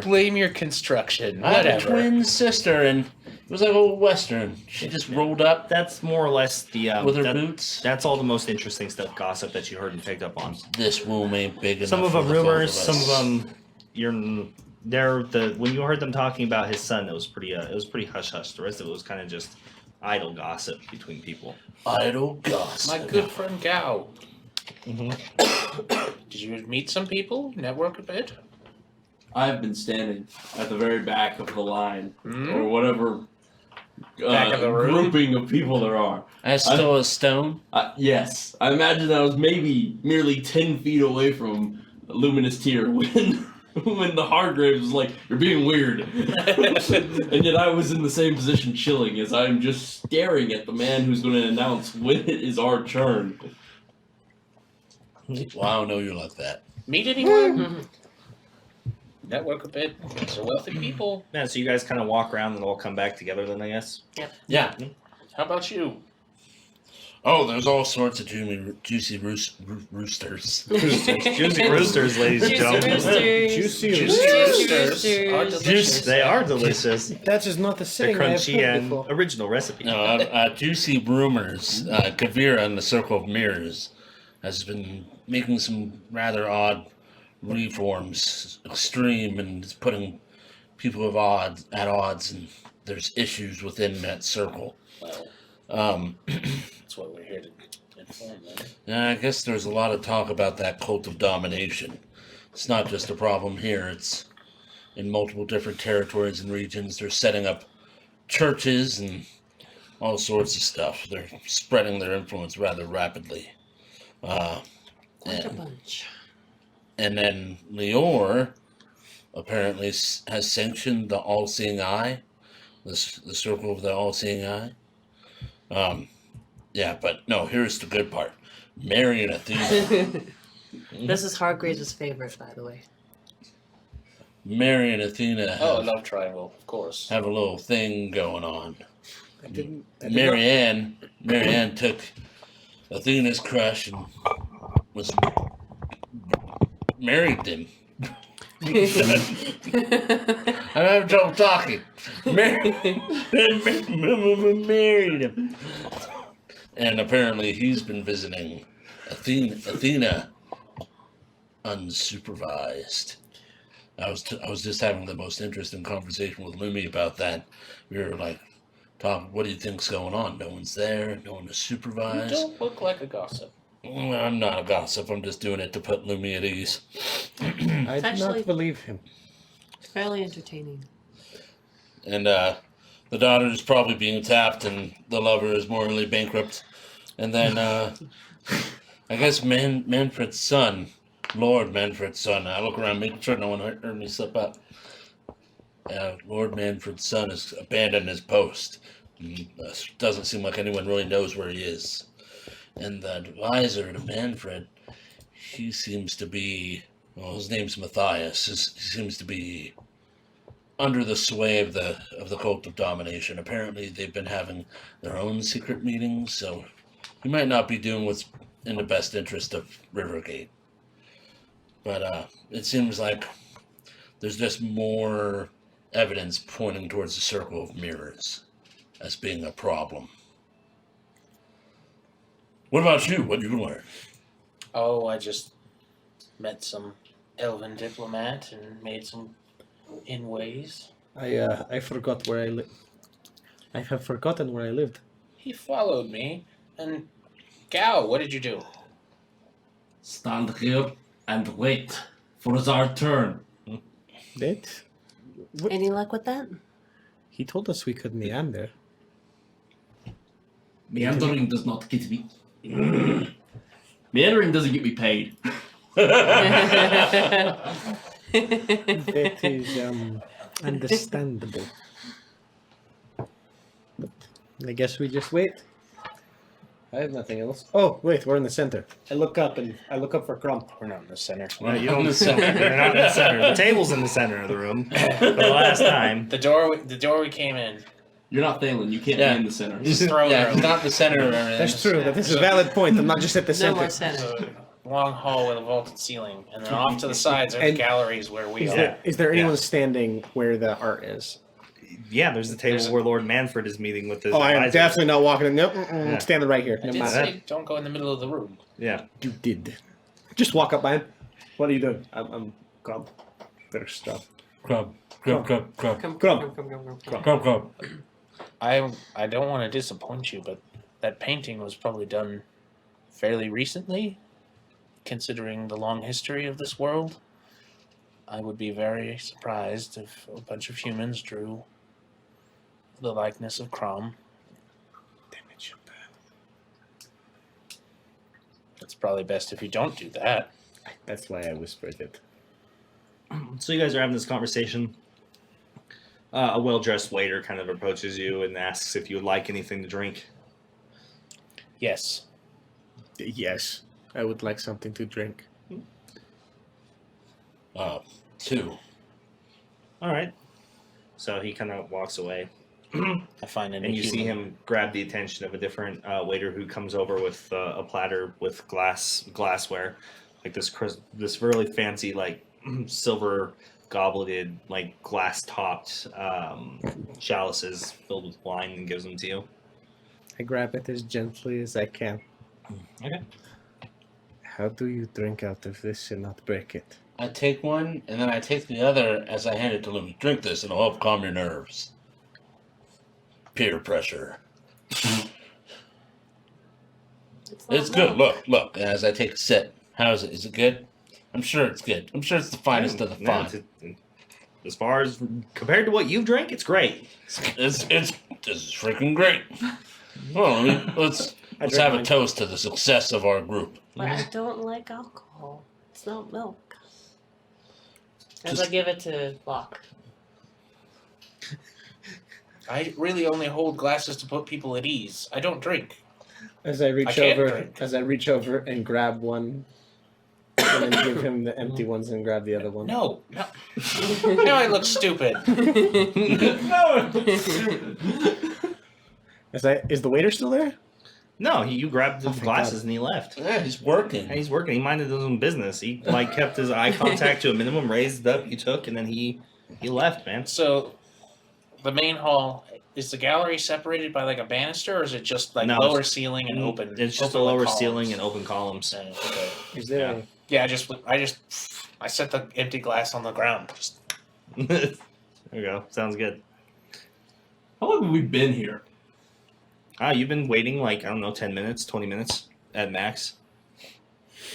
As you've been sitting there listening to it, you've been listening to the conversations with Lord Manfred. It's all out in the open. It's a lot of talk about like just taxes and reforming and how the tax rates the merchants coming in and out. They talked about the privateer alliance and issues with raiding pirate ships off the coasts of Lior, and there was some talk about the treaties the treaties between Rivergate and Westguard. They're discussing the boundaries and areas of responsibility. As most people who are familiar with the Shattered Coast are, the Heral Alliance is more or less held up by both the continued support of Rivergate and Westguard together.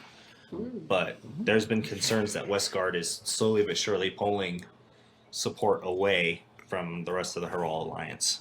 So they were discussing that, troop movements, withdrawals, and sewage in the lower districts, like dealing with sewage runoff. So far, that's all you've heard. So broad spectrum. And Yeah. What's Lord Manfred's political platform on public schools and the education system? so You haven't heard anything about it since you've been sitting here. seems like a feudal nothing. oligarchy. So the answer is deal with it on your own. Yeah. I guess all we can do is wait then. Why don't you go make some friends? I will find no friends You're just here. standing around looking angry like always. That is my face. I know, but you have the flesh. You can do the thing where the corners go up, I don't do that. show some teeth, but not in an angry way like you usually do. I don't. Maybe. It's subtle, but I've seen the difference. One makes people happy and at ease, and the other is usually followed up by blood. Well, maybe you should introduce him to somebody. No. I I'm trying look to develop around him. the room. Is there any Yeah, well, just set him Goliaths up. around? Trying to develop. No, there A are no other wingman. Goliaths in the room at all. A wing bot, as it were. Not even Hargraves. Not even Hargraves. No other. People talking trash. Little bit. There's nobody I would find interesting in this building.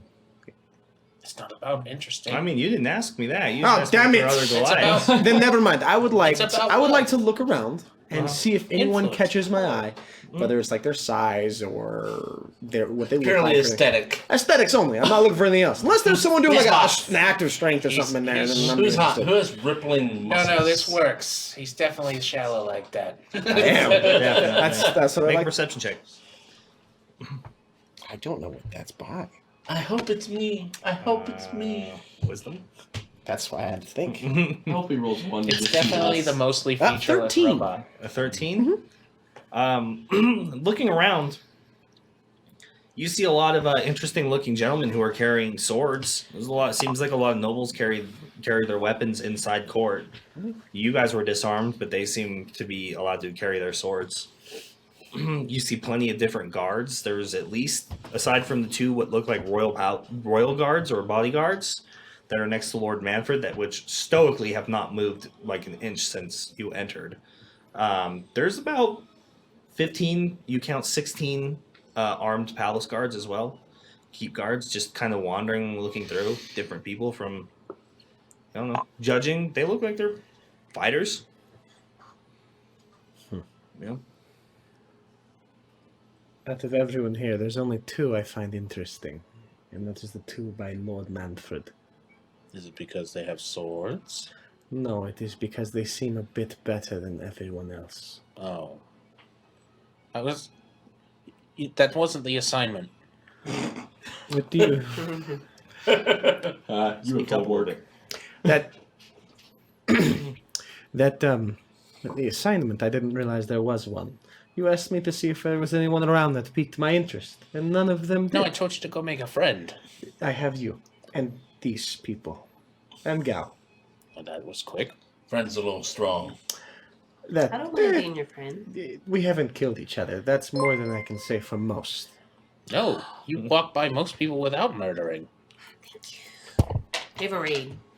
Neat. Thank Oh, you, what? thank you, J-Star, for J-Star. raiding with 15 J-Star, people. thank You're you an for amazing raiding. individual. We appreciate. Hello, everybody. Welcome to Legendary Action Official, where we play 5th edition Dungeons and Dragons. And the party is currently in the middle of waiting to be addressed by the royal court and the noble ruler of Rivergate, the city they're in, Lord Manfred, who is currently speaking with his political advisors and council, while everybody else just kind of hangs out and waits. I've never seen that. They've gotten into a little, put their noses into a little court drama, learned some interesting little rumors and secrets, and maybe learned about some goings-ons outside of their own lands.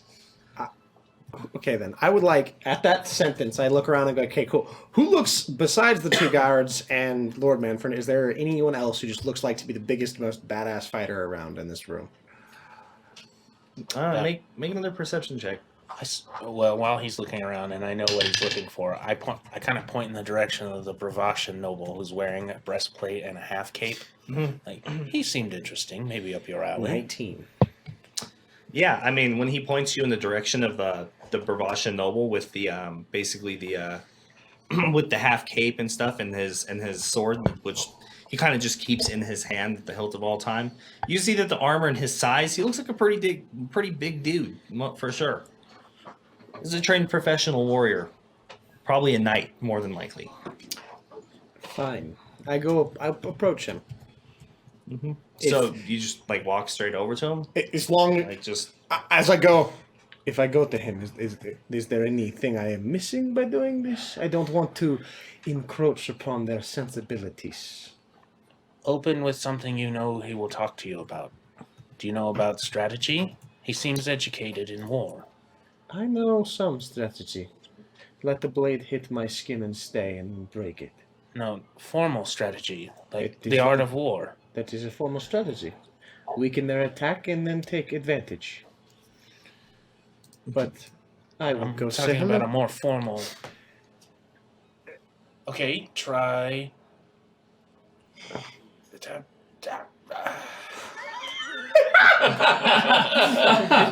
I pat him on his Gears. metal body. Seeing steam almost come from his head, I will go make a friend for you. As I approach the Bravashan, as well as I can, trying to stay in good posture, head up, try not to bump anybody. Make a bowing. performance check. Ooh, Oh fuck! talk about how you hate this sort of thing. Make a performance check. Good one. Fuck! In true Mike style, missing his dice box. So 4. So as you like try to focus on your Table. posture and like walking, and you kind of observe the other nobles and individuals how they like carry themselves with like their drinks and stuff, and you start like walking and trying to like hold your head up, and you get like way too like you like lose all sense of like flexibility and like and you just become rigid. And you he's start frozen. walking Oh, he's and frozen. you start going and like somebody walks in front of you and you bump into one of the waiters and you kind of like spin off them and you hit one of the candelabras and it starts to tip and you grab that real quick and bring it back over and then you turn and like completely plow into this poor courtesan lady and she like kind of stumbles forward and bumps into another individual. Meanwhile, since that happens, everybody like looks your direction, right? Lord Manfred, everybody kind of stops. They're all looking at you, and then you just kind of and just keep going. And you get to him, and he kind of looks. He looks up at you, and oh my, what a interesting individual you are. What brings you over here to my corner of the courtroom? It's quite the show you put on. I can tell you're not much of a finesse individual, are you? That is very true. I am not a very finesse individual, and what brought me over here. Sorry, I'm a bit embarrassed. You did actually. My friend told me to go make a friend, and I tried to fit in with what this place I'm like is. standing kind of behind you and like not facing you. And I seem to have made a fool of myself. Too honest. Too honest. You hear Metacrow. Too honest. Too honest. I shrug. I came to see you. You seem to be one of the strongest individuals around, and I was curious what brings you here. Oh, as a man of wealth and some notoriety and power, I get from here to get to there, and on different matters of the state of Bravadus. As it just so happens, I am in town for to promote the Shit! I accidentally clicked away from it. This is a thing that happens. You said the word. He said shit? Oh, shit. Motherfucker, you can't say that. Hey! Children! Well, thank you. So since we have a second, thank you so much, JT Stark, for gifting 3 tier 1 subs to the community, as well as your own subscription, and making us hit our subscriber goal for the week. Woo! You're all some awesome individuals up in here. And also to the Whoa! lady Oh, of 15 asses to the viewers and the Yeah. host of 11 viewers. You're so awesome. You're an amazing individual, JT Stark, and you're a very talented painter. Don't let anybody ever tell you otherwise, especially that jerk Berserker works. Yeah, well, they were in the middle of a scene. We would like to react. We try and react as timely as possible, but we really do Wait a appreciate minute. it. If JT is here, does that mean our BFF Rocket Pepper's in the room? Is she here? I don't know. I hope She was so. sharing your room, JT? And She not? By the She way, taking a night off? By the way, Mick Magnus, not that we don't have any associated podcasts yet or anything else like that. not that I know yet. of. Yeah, not that I. Yeah. Not Not yet. yet. There's a big yet there. Yet. Yeah. Not yet. I We think definitely have everything we need to do a podcast, but yet. Except for And then time. on top Tuesday? of that, Thursday. M30VVCA7, thank you for the follow. Thank you so much We for the really follow. appreciate it. Welcome to Legendary Action. Make sure to join our Discord if you have interest in all the nerdy things you want to share with us, and click on that Hall of Legends link. But welcome to the table. Welcome to the family. Thank you for joining us. We appreciate it, Yeah. and on top of that, following costs nothing. So Yeah. there's only stuff to gain, Okay, here it is. like excellent content. We hope. Just your time. We Yeah. gained. We And you gained get special gains. moments where the Goliath walks into everything and everybody. It is glorious. We get gains, guys. I'm currently in Rivergate to promote the Knights of the Armament, which is a touring championship fighting ring. Fighting ring, you say? Yes. What type of fighting do you do? And Standing do you behind take him, I'm like, open "Fucking contestants? No. Well, it's more or less just one of the many different knight errant orders of Bravades that travels the lands, fighting evil and defeating monsters. We get our earnings and our support from the community who pays to watch our very, very highly skilled and talented knights fight one another in duels. How does one? Are you doing performances in Rivergate? We are trying to set up that very thing. If you were to set up such an event, would you be accepting of those that would want to challenge your people to a duel? In the combat of show or strength, even? Possibly. It's normally we pit the knights against one another as I have found myself lacking a good challenge since visiting Rivergate, and I've been hoping to find someone of strong stature to pit myself against, and you have made me excited about an opportunity like this. well, there's no guarantee that we would be having it anytime soon. If you are interested in that sort of thing, then you could just yourself travel to Conewald and partake in one of the many tourneys that they have there on a regular basis, either by the sword or the joust or strength. I have personally not been to Cornwall personally, but I am now very interested in going. There's not many places that have contests of battle like home. It's less a contest of battle and more of a contest of skill with said weapons. Oh, And the goal isn't to harm one another in any way. The goal is simply to dismount or outmaneuver or outfight the other warrior in their armor with their arms of choice. I don't know if I could win in a test of skill, but I would love to try. I would probably. I'm sure they would take you on as a welcome contestant at one of the many tournaments there. I'm sure a man of your size and stature and Goliath from one of your long-standing tribes, as you seem to be, would more than stir the professional need of a knight errant or brother knight to prove his skill in battle.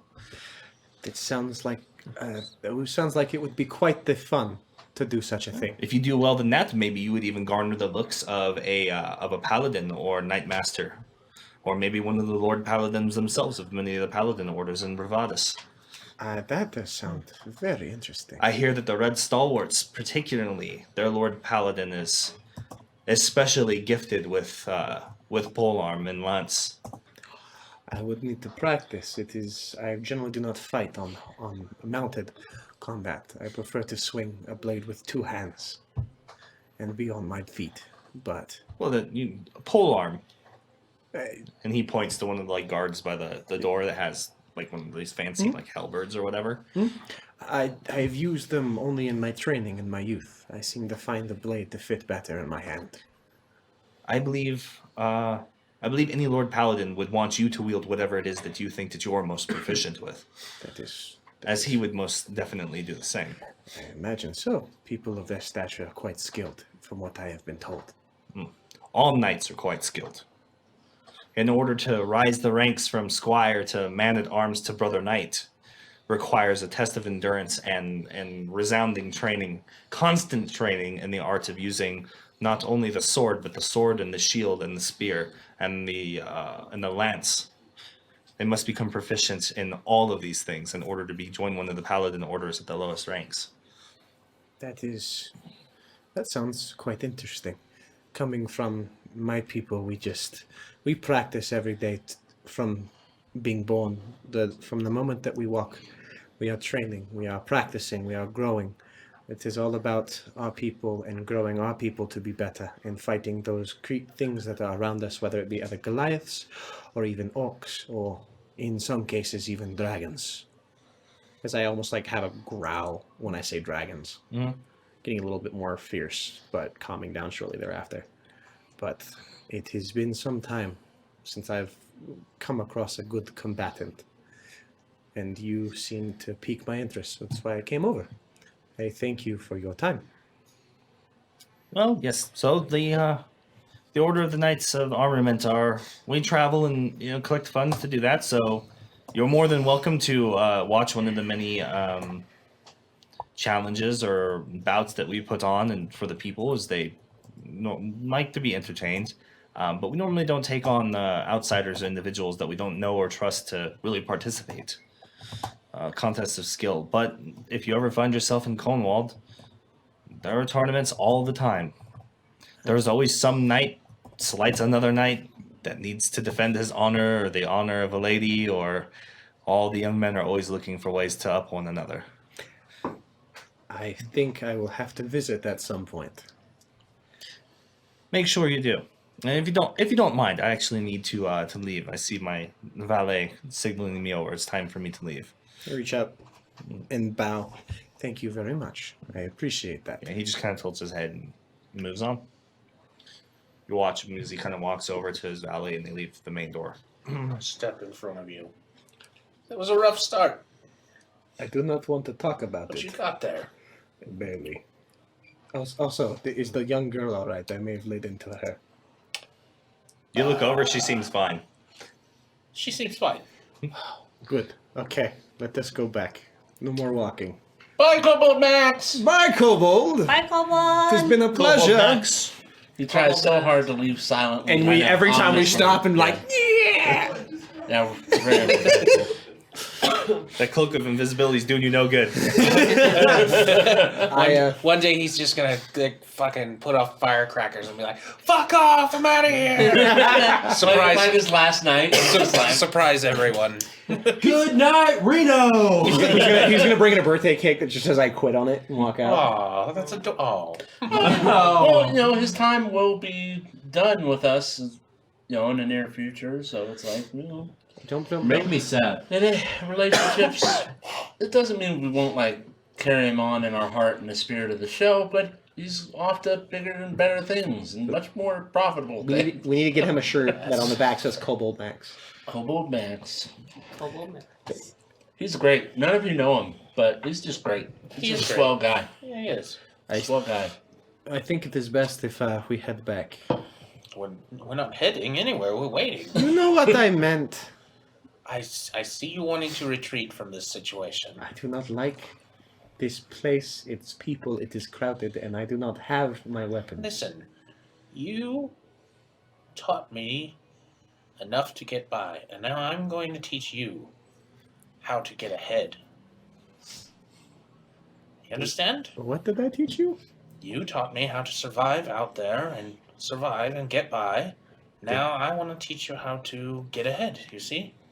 These people we're surrounded by influence and power in this place. And More than we've ever been. That is true. We can't squander this opportunity. I'm just in it for my... You know why I am here. I understand, but we can't get to those things without the help of some of these people. I just need to get stronger, and then I can fulfill my deed. Your deed is what we need them for. And again, if you need it, I am here for you.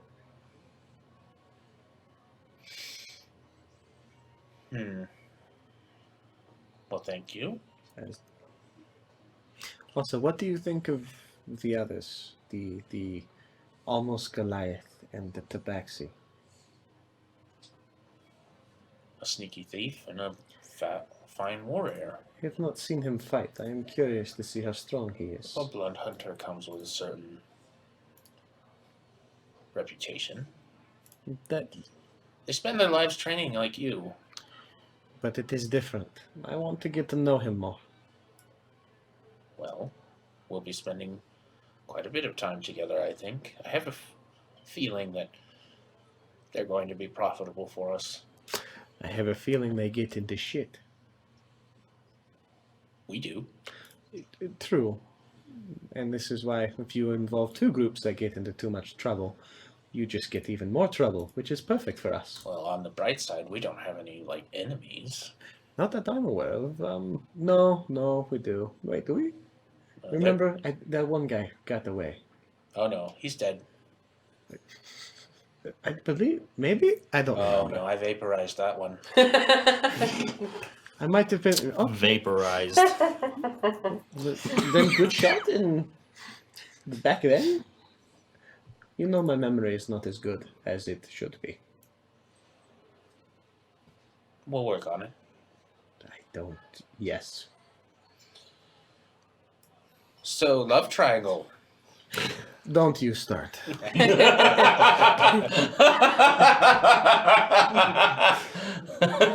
Oh, that's great. Yeah, I just go around just listening from that point forward.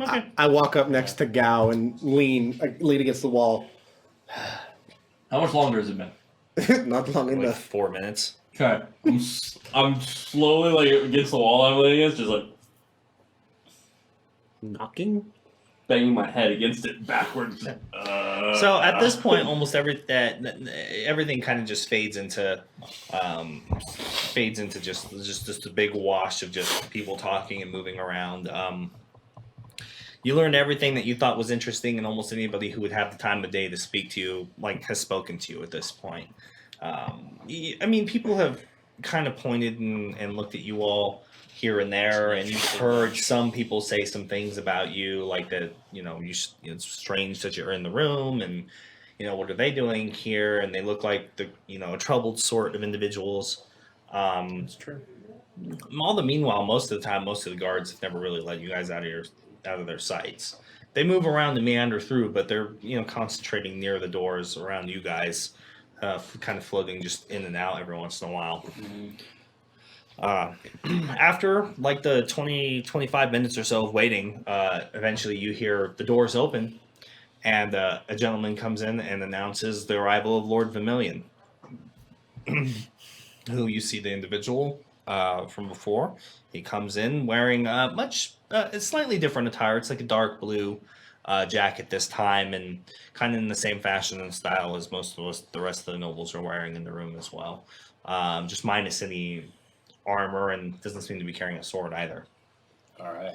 So he comes in, and with that they announce that it's his turn to come up on the docket. If that everybody else kind of moves, they come pull him a seat. Lord Vermillion goes up to the seat and sits in the seat, and then kind of just asks for you guys to come forward. Forward. We Yeah, step, look forward. we step forward. At an appropriate distance, bow.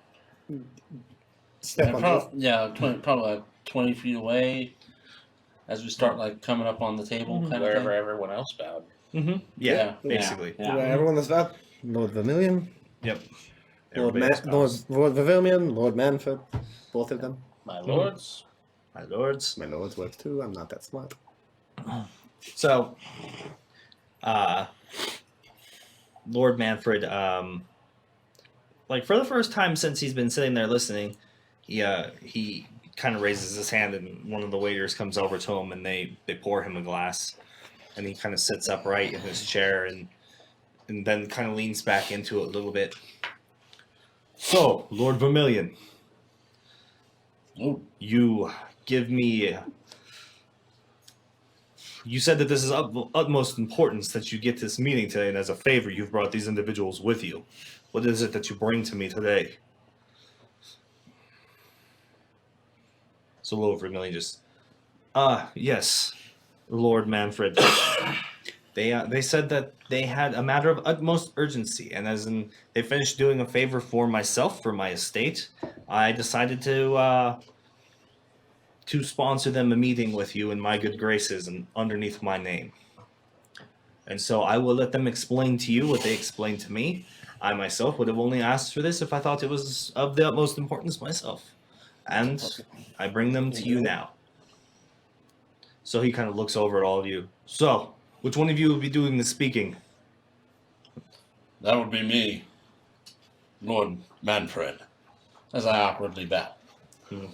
So he nods and Well- kind of just, I step forward, kind of in front of the group.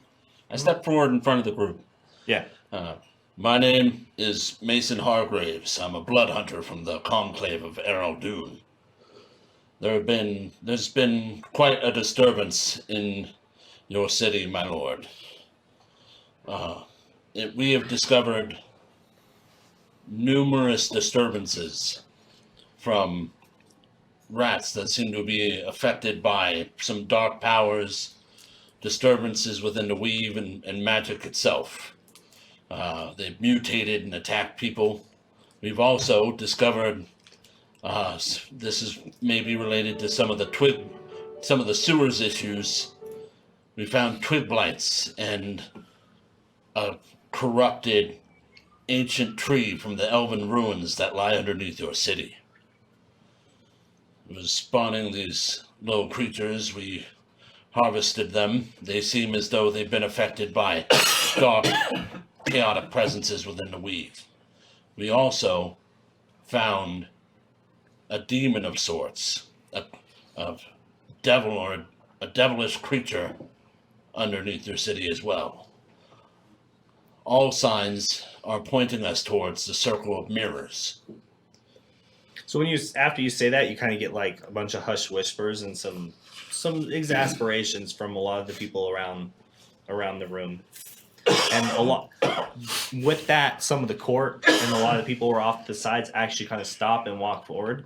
And you notice that at the forefront of the line, you see the elven diplomat come forward, and she kind of just sits there and walks over to one of the closer columns to the table and just kind of leans on it with her back to it and just starts like listening without directly engaging.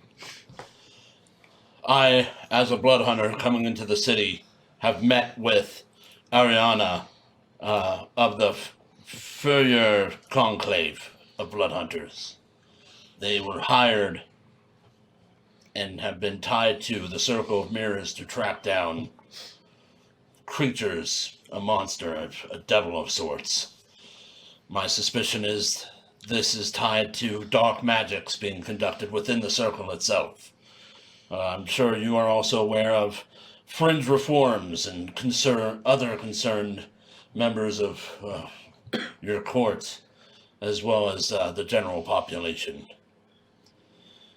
We're concerned that this type of disturbance, after consulting multiple experts within your city's bounds, is a direct result of a fiendish influence on the weave.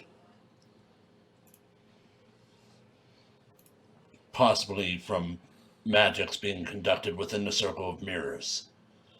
This is the type of corruption that occurs from demonic or devilish forces or entities that have been brought into the material plane but have stayed here. They cause a chaotic, evil resonance within the weave. We've seen evidence ourselves with our own eyes, but we've yet to get to the root of the problem due to it being restricted to the Circle of Mirrors. And these are not simple or light allegations to bring forth in your courts.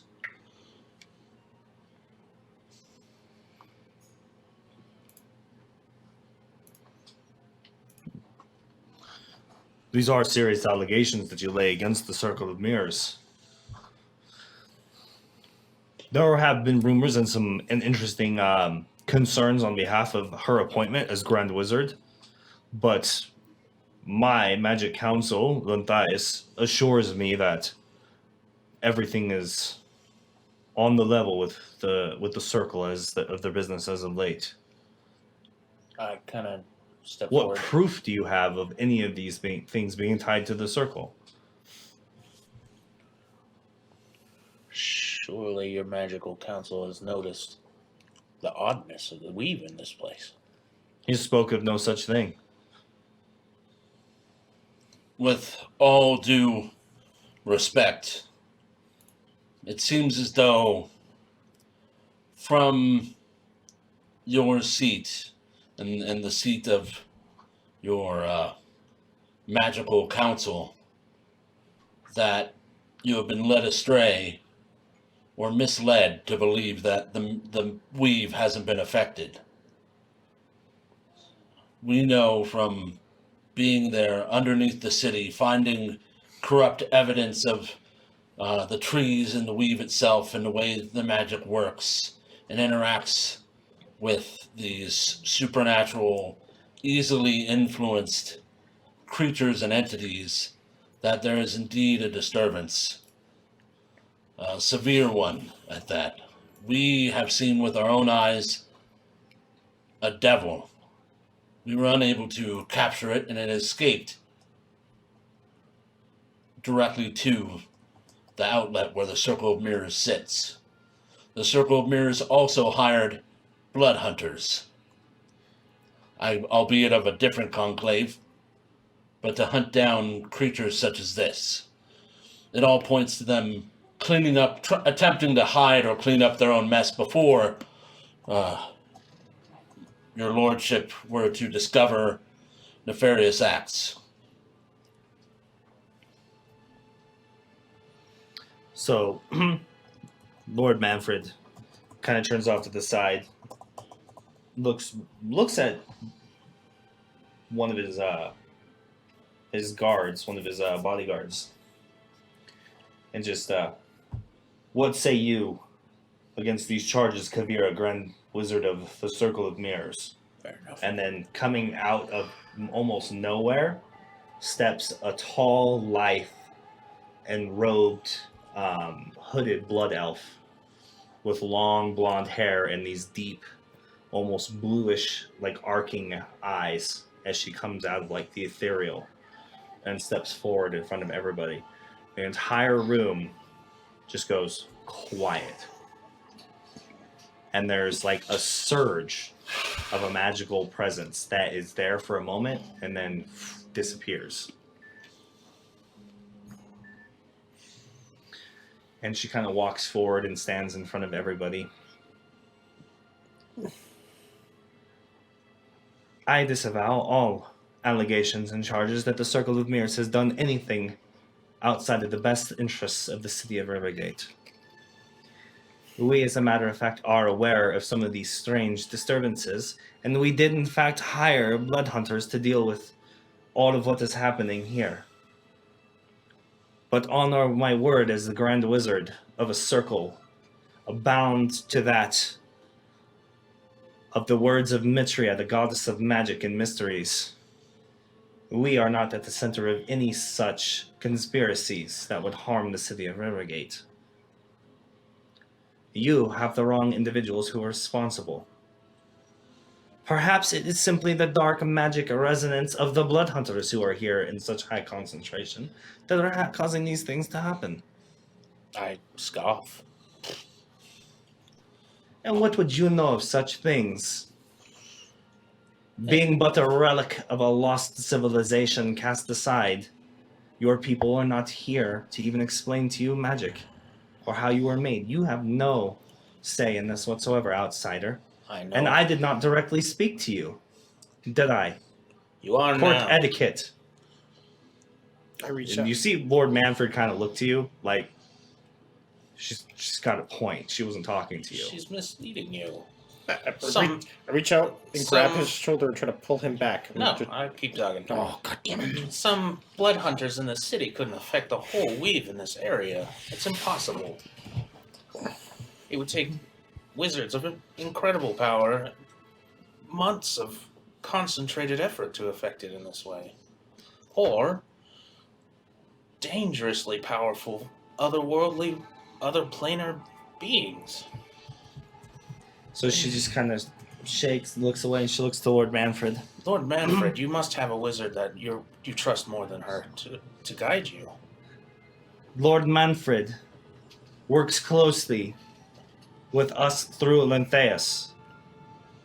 If you knew anything of the circles and the working of magic in the Shattered Coast in the continent, you would know that normally it is the Grand Wizard of the Circle who is ear to and magical advisor to most lords and kings.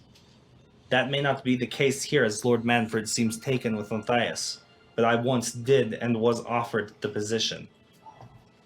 You are not even circled or attached to it. You take the magical advice of some wizard who walks in off the streets, Lord Manfred, over that of a seasoned 700-year-old wizard who's been practicing magic longer than he has been awake. A wizard who has a vested interest in hiding any wrongdoings of herself or members of her circle. So she looks at you, and there's like a piercing stare of just intense disrespect and hatred. These commoners speak out to turn once again, Lord Manfred. Did I not turn over my turn to speak? And you see the bodyguards kind of move for the first time since you've been in here, and they kind of step forward to shuffle. The heaviness of their plate armor hitting the floor. And he just... My family once commoners, in rising to power on our own. They do speak sort of out of turn and out of proper courtroom etiquette, but we will grant them a small, and he looks at you, a small amount of leeway in court etiquette. Apologies, my lord. You will respect her in a position of authority, in a position of power, in a station much higher than yours, while in my city. And then he looks at the Warforged. You will listen to her. She is only defending herself against very, very serious allegations of misuse of necromancy and evil magic. Fiends and demons are not taken lightly anywhere. If one is loose in the city, it is a matter that normally the circle would handle.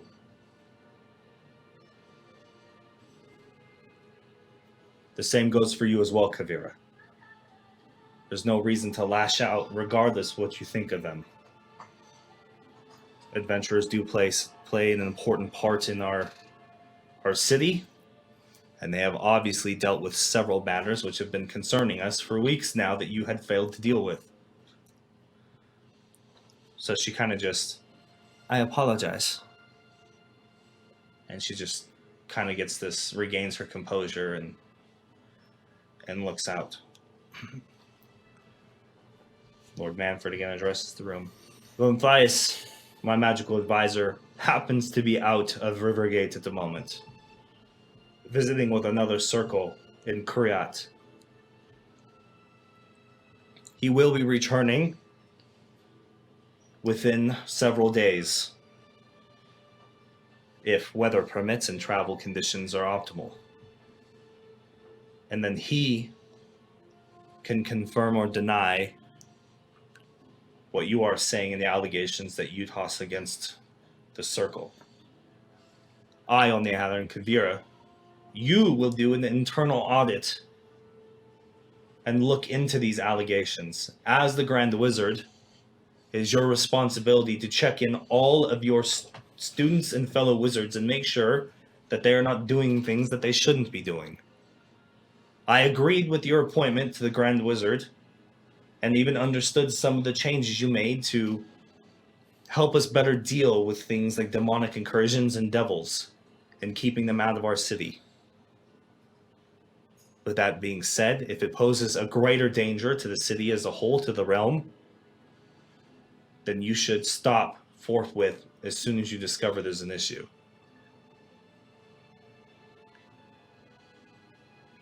He kind of looks at you all now.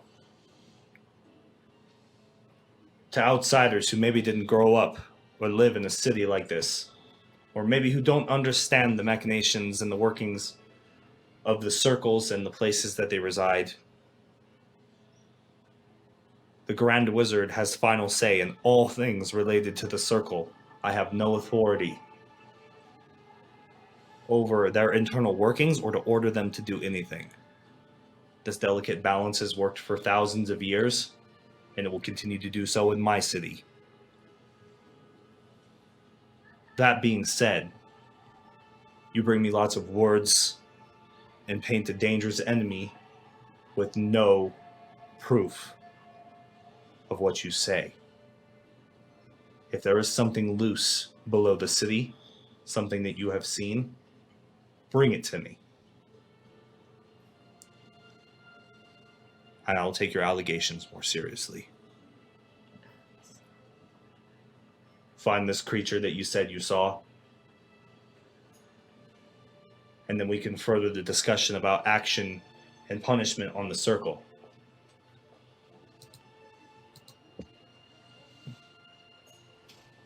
So then Kavira kind of she nods and turns and starts walking towards the back of the room where she just disappears outside of the radius of the rooms on the floor. We will do that, my lord. You are officially ordered to do so.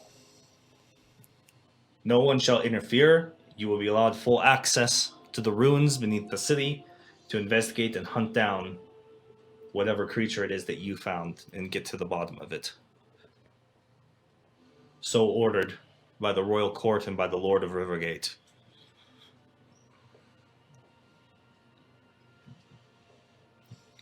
I bow low, back up, turn around. Bow. Thank you, Lord Manfred. I turn and follow. So he stands up, and everybody else kind of like bows and keeps their head down.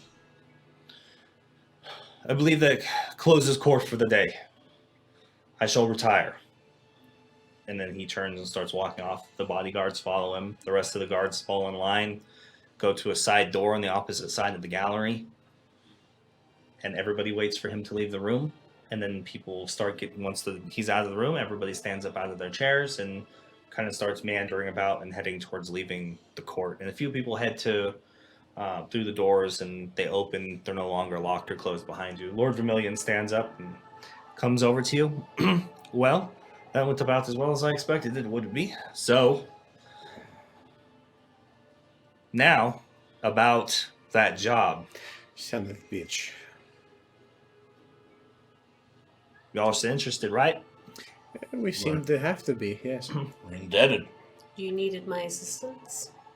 I needed your assistance, or somebody with deft hands like yours, or connections with yours. So as everybody's kind of walking by, he gets in real close. Now you understand what you just did, right? And he looks at you. You just made a very, very powerful enemy of a circle with a wizard who learned from Ilyana, the Flame of the West, Oh, fuck. leader of the Circle of Deep Shadows of Yoa Alari. These implications go further than just you having issues with something they might be into or doing. They could take this back to their kingdom, to their council, and this could create major tensions with an already thin alliance with the High Elves. I would watch your backs if I were you. I only told Manfred the truth. You told him your truth, and I happened to take your words at it. Her argument was pathetic. It made no sense. That's not what we're discussing. It's not the validity of the argument. She's being deceitful purposely. To She his might face. be, but you had no place, and there was no tact in your approach. You present the facts, And you should have just stuck to those and said, yes, this is what we discovered when she disputed. We could have taken it elsewhere to find proof, and it would have gone the direction that Lord Manford ended up anyways. I imagine if it really is a problem with him, well, she was an enemy in the end anyway. She might not be the enemy, though, you understand. It could. It might be happening in the circle, but doesn't necessarily mean it starts at the top. I don't know if you've noticed this, but there's some interesting things happening on the Shattered Coast. You just sat in here, spoke to all these folks. I left you here on purpose so that you might be able to get in some in routes with some of the other nobles and learn a thing or two at the higher level of what we're dealing with. Have you heard anything more about the circle in Lyon?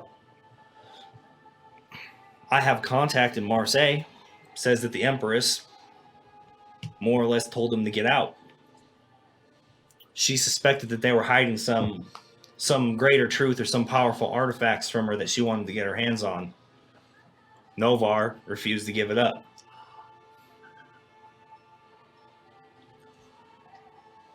They left the city. Nobody knows where they are. It was either that or open warfare between the War Wizards of Lior and the Circle. That wouldn't have boded well for anybody. Well, all that being true, thank you for the favor. And apologies for our new companions that we met through you. We will repay our debt and hunt down this creature and validate our statements. And in doing so, bring back more credit to whatever may have been tarnished just now. Well, that being said, I definitely have a job for y'all. Should we discuss it in more private We could step into the accommodations? Meet me back at my estate. I don't trust this. I don't trust this place. I don't even like being here. Me and Lord Manford don't really. Our families don't really see eye to eye. Considering collectively, my family has more wealth than him and almost any of the other nobility in the entire city. It's a precarious relationship between us and his family. Damn. Sounds agreeable. We'll meet you at your estate. Yeah. Meet me there tonight. They'll get you the details, and you can meet the informant that told me that it was this individual who took what I wanted. Sharp, at dark. Sounds See good. you there. And he kind of just turns, fucking cape turns and heads out. Well, that was a fucking train wreck, wasn't it? Oh, not at all. I don't think you grasped the consequences of what we've just set forth. It seems that we now have a job to do for Lord Manfred, which is to find the thing that you saw in the underground, which is what we probably should have done in the beginning. But first, Locke. You may not have done it with very much tact given the situation, but I should thank you for your support at the accusations of my order and the orders like mine. Well, my support was sort of backhanded, but... And it helps to have someone with a greater connection and knowledge to the weave to interpret, give supporting statements, given I'm no wizard or sorcerer. It is complicated to weave in this place. The same but different. Exactly, so Like two people wearing the same clothes of a different color. So that being said, I reach out my hand to you. Thank you. And I think you've bolstered my confidence in this arrangement. Now it seems like we have stuff to do. Get our equipment back and We need do to right by discover Lord. some secrets and Maybe break the hand that took the thing that Vermillion wanted. maybe get some money. Oh yes, speaking of the money, how much am I getting paid for all this? Equal Making this- shares. Equal shares of what? There's been no discussion of money. Oh, I reach into one of the folds of the robes and pull out like a miniature chest, and I lay it on the ground, and then I point at it, and then it grows into. It's like a 6 foot. It looks like a sword case. I flip it open. Inside is a staff with a it's like a claw, like a metal claws or hooks holding onto a like perfectly clear sphere. And at the other end is a really sharp looking blade. But also, Remember when you're supposed to turn over weapons? yeah, I do remember that. This was a box. There's also some gold smattered in there. I scoop up a handful and then close the box and just kick it, and it miniaturizes again. Pick it up, put it back in the fold. Let's start there. How much is in the handful? I don't know, it's a handful. I didn't care. Your hands and my hands are very different sizes potentially. How That's much is a true. handful? Let's say it's 15 gold pieces. That's a lot for doing nothing. That is true. For doing nothing? Sure. Take the 15 gold. Being bored for 35, 40 minutes to an hour is worth 15 gold, I think. Well, Alfaris is going to be fronting this bill, so what's your going rate as I look at you? It depends on the job, you know. Standing in a courtroom, 15 gold pay really well. But hunting down various things and stealing various things is different rate. It's just theft. Yeah, but That's who all am I it is. thieving from? Whose bounty is going to be on my head afterwards? Nobody. If you do it right. Well, it sounds like I'm not the one doing it. No worries. This seems very interesting. I'm curious what Lord Vermillion would like. Well, that's why we have a flat rate. We can't necessarily always predict how everything's going to work out. Why don't just call it what you are going to pay us? Well, what we were going to ask anyway. Well, what's your flat rate? What's your cost for a job like this? Theft. How much do you charge for theft? That you will talk to the gentleman that handles the money. I handle the violence. So, money, violence, money. He is a bit of a hoarder. I'm more of an accountant. I like the money to flow. Move to places. Get us things. I like things more than I like money. No, you're right. I like money to come here and stop. Yeah.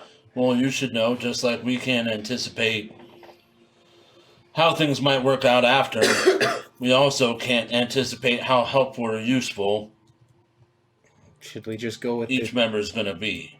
Should we just go with what you got paid with your last job? What we Gonna all got look paid? you up and down? Well, you couldn't pay what they got paid in the last job. If Lumi does all the work and steals it, and you don't do anything, and then there's no bounty on your head, we can't adjust the rates based off that. That's not how contracts work. I think that it's been a good long time since we actually went on an expedition, and we'll need bodyguards. So maybe we just help them. They can help us. Another favor for a favor. Call it. We'll call. Here. Let's call it mutual. Yeah, favor for a favor.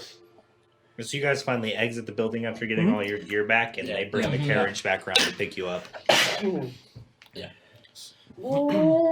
Agreed. And then you guys get in the carriage, and I assume carry on this conversation Yeah. in the Yeah. carriage. Yeah. Okay. Well then, if you want a flat rate, we'll just give you 200 gold. 200 gold for... What may be necessary? Yeah, but for like how long? Is this 200 gold for this job and then 200 gold for the next job? Like, what are you talking about? If you want to This make job. money, you need to learn how to contract. We will do 200 gold for this job first. I've seen your talents and they are good. That is fine. Flat rate 200 first job. See if we want you. Why do you want so much money? Or if your talents are good, but not really that necessary or they're not that useful. It's one of those things. 200 gold is pretty costly, even for help. Absolutely. Deal by me. What? Is deal? That he's going to pay you 200 gold to tag along for this favor? Did I say me? You're the one throwing out money. We agreed. You guys said he was going to do the deal. There was so He much. agreed to do a favor. There was so much talking. My head was hurting, so I threw out a number to make it easier for everybody. How about this? Favor for a favor, and then on top of that, I'll teach you how to actually do contracts if you're going to be a sellsword of sorts. I'm a blood hunter. It's what we do. If you learn how to actually price your skills and price jobs, you could serve to make a lot more money in the future and actually get more contracts on simple jobs that don't actually require that much effort from such a skilled man such as yourself. Or sorry, Genasi. He's a Genasi man. Genasi man. Genasi man. Genasi man. No. I like the 200 gold that was being offered. Yeah, well, you also might understand that you don't. Are you going to pay him 200 gold? No, but I was. Do you know what? Oh, for the love of all that is holy, you still have to pay us. Too, because For you. what? We still haven't discussed payment on our end. I did. Favor. What did you do? You just pointed at him, and we had a discussion. What did I've you do? hired all three of you No, through him I've for a decided favor. we're going to stick with them. When are you making these decisions? He just did. Just did. What in the? You pointed at him and said he makes all the money decisions and da. Did you just make fun I've of my accent? I've That is decided- very rude. I've It's decided extremely rude. that they fill some gaps for us that make us pretty skilled. Are you doing the thing where you give our time away for free? It's not free. It is free. It's not profitable. Do you know what? Profitable. Okay, don't do you know know. what? Now since it's coming He out of seems my pretty pocket, flush. since it's coming out of my pocket now, apparently, 100 gold final offer. First job, 100 gold. We will discuss afterwards. Yes. Okay. Money's not always the fun things in life, gentlemen. No, it's personal. Information. It's breaking people. Money makes world go round. No, No. it doesn't. Only No. if you- Yes. only Yes, if it does. Only No, if you God's spend not. it, gal. Gods make the world go round. Well, it sounds like we have an agreement, Apparently. and that's what we'll work off of. Everyone get ready. I don't know We're how splitting fast we're going to go after this Ooh, let's make item we're attempting to retrieve. let's make guesses on what it's gonna be. I guess it's a human head. That's I prefer just to find out, but It's it'd be a specific. surprise, Lumi. No, we have to. No, this will be interesting. What would Lord Vermillion want me to take? Back that was rightfully his. Probably some world-ending magical item that we'll suddenly decide that we do not want to give to him because we feel he might use it improperly. Evil, spooky, booky, magical item. Human head. I'm gonna go with magic item that's more mundane than we would have expected. Hargraves. You're going to make me guess, aren't you? Yes, Can't Hargraves. you just drop it? Hargraves. My guess is since he's a noble and reputation and all that stuff, it's probably some personal effect of high value to him, or that's possibly attached to his pride that he wants back. But what could it be? It's A some, personal belonging. what if it is incriminating Something- evidence against... Why am I helping you with this? Something of sentimental value. That's all I'm going to give you. That's all you get, Lumi. Did So- she have a special power or something? Why am I getting roped into this? What do you think? I've already started walking off, dragging them all behind me. I You're run not even after carrying him. his... Always. Oh, God. I run after him. What Alright, would you think? gather your things. We'll meet Maybe outside proof the of gates right embezzlement. before dark. It's good. Yeah? gather your things. We'll meet outside his gate right before His dark. lover's heart. That's too specific. Like actual heart. Lumi. Like he killed his. Lumi. Why would the heart? Lumi. Remember your lock-picking gloves and your stuff for tonight. We'll meet up by the gate. As Hargrave starts talking to Lumi, I'm going to pick up Locke and start walking away before she can talk to Locke again. Okay. Put me down. No, we are done talking with that demon. We dispersed the group to meet up at the gate before dark. Okay. Yeah, so the carriage pulls up to the front of the ghost ship inn, and you guys go gather your belongings then? That is correct. Anything we might need, especially if we go like right off into whatever this adventure should find ourselves on. You gotta tell me what you think you need, what you're leaving behind. My bag and my stuff. It's all my stuff. Take my stuff. All of your stuff? At the risk of the DM doing something really mean, everything I own is in the mystery chest. Grab your Alfarius. I do not have much. It is on my person. For me, it's pretty much my gloves I make sure I have, Uh-huh. my assassin's brand, Uh-huh. and my dagger of venom. Okay. Crossbow, extra I daggers. don't have much else. Stay back. I really don't. Everything Alright. I own and Oh, I don't bring everything. I leave the heads. I still have to look. Yeah. Oh, what about the mush pile, by Yeah. the way? Mushy heads. I just want to express how bad is that room now? I don't know, you don't smell it. You're I'll not in there. probably have to This pay is property dead damage. Thalen No, asking. you probably. Did Because- Dead Thalen's haunting that room? Yeah, no, Death Thalen's happy he's not in that room. Yeah. I don't know. You kind of have like a half soul or whatever. Is it weird half elf nonsense? Mumbo jumbo. I don't think you're allowed to haunt stuff. Or maybe that's what is haunting is half elves. So, Yeah. Yep. We do it. Do it. Do it. okay. I leave like So, some of the valuables and stuff, but it's So like all Lumi- my adventuring gear. so as you enter your room Oh, god damn it.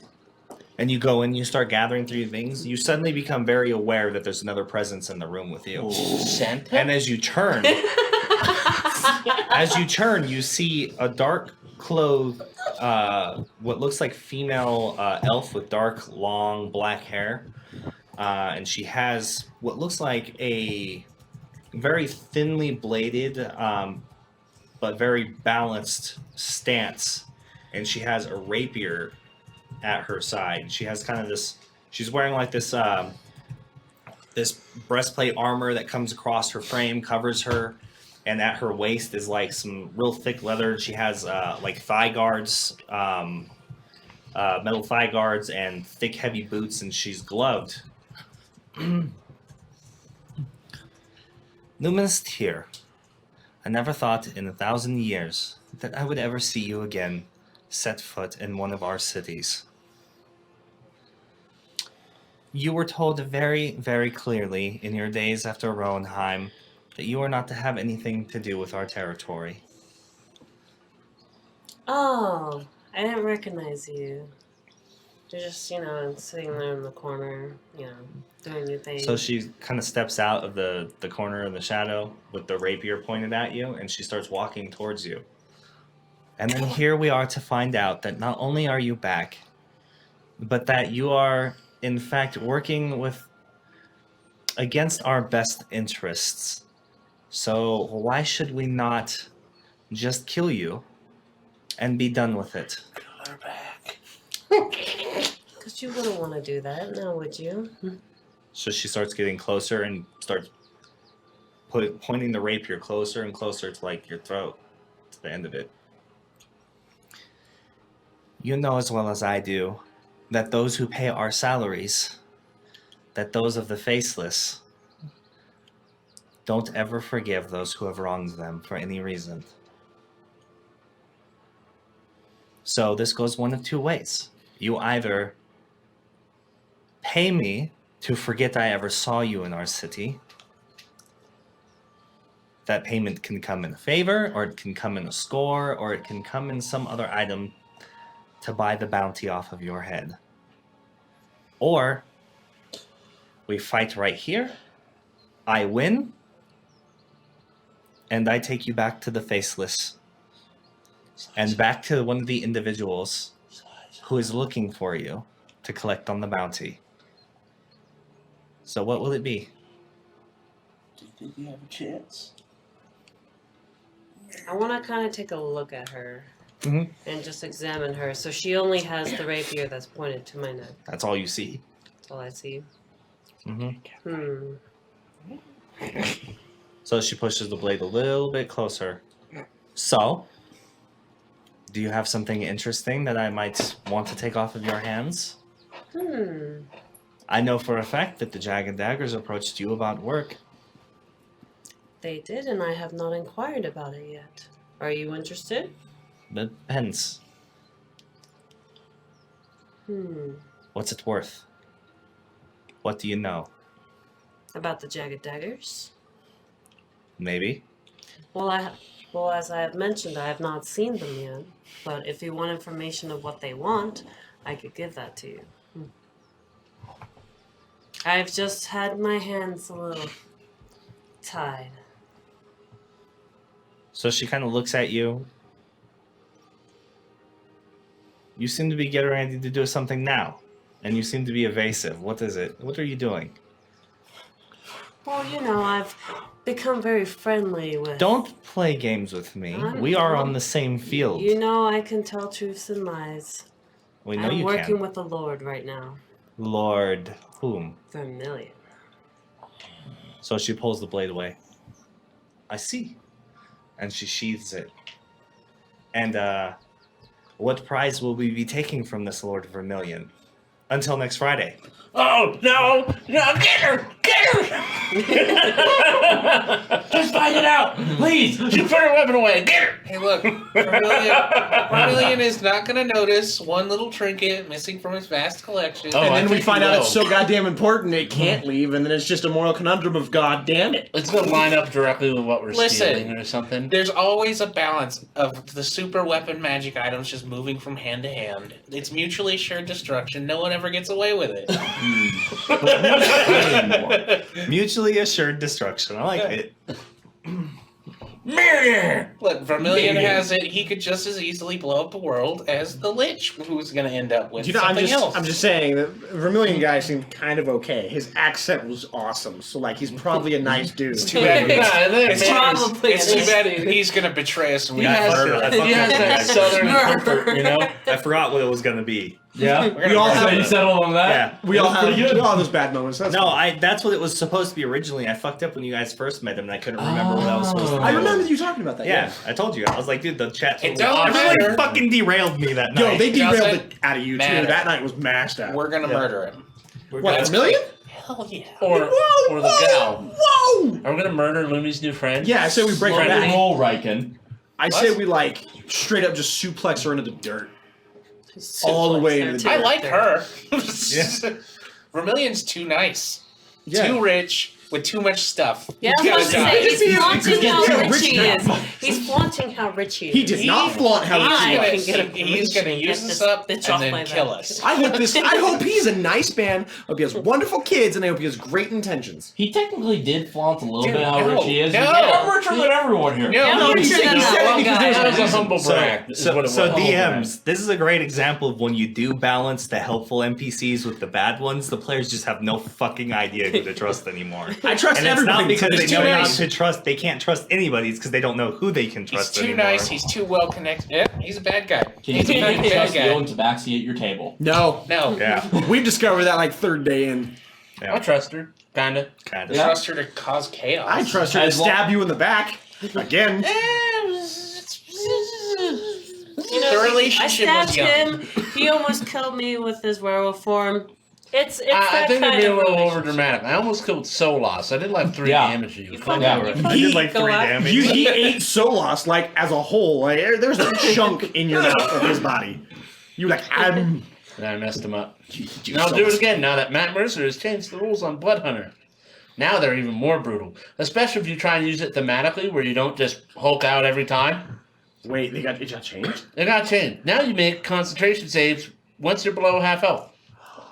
So you're just like, it's not Every based round on the you're below damage, half it's just health. like every turn.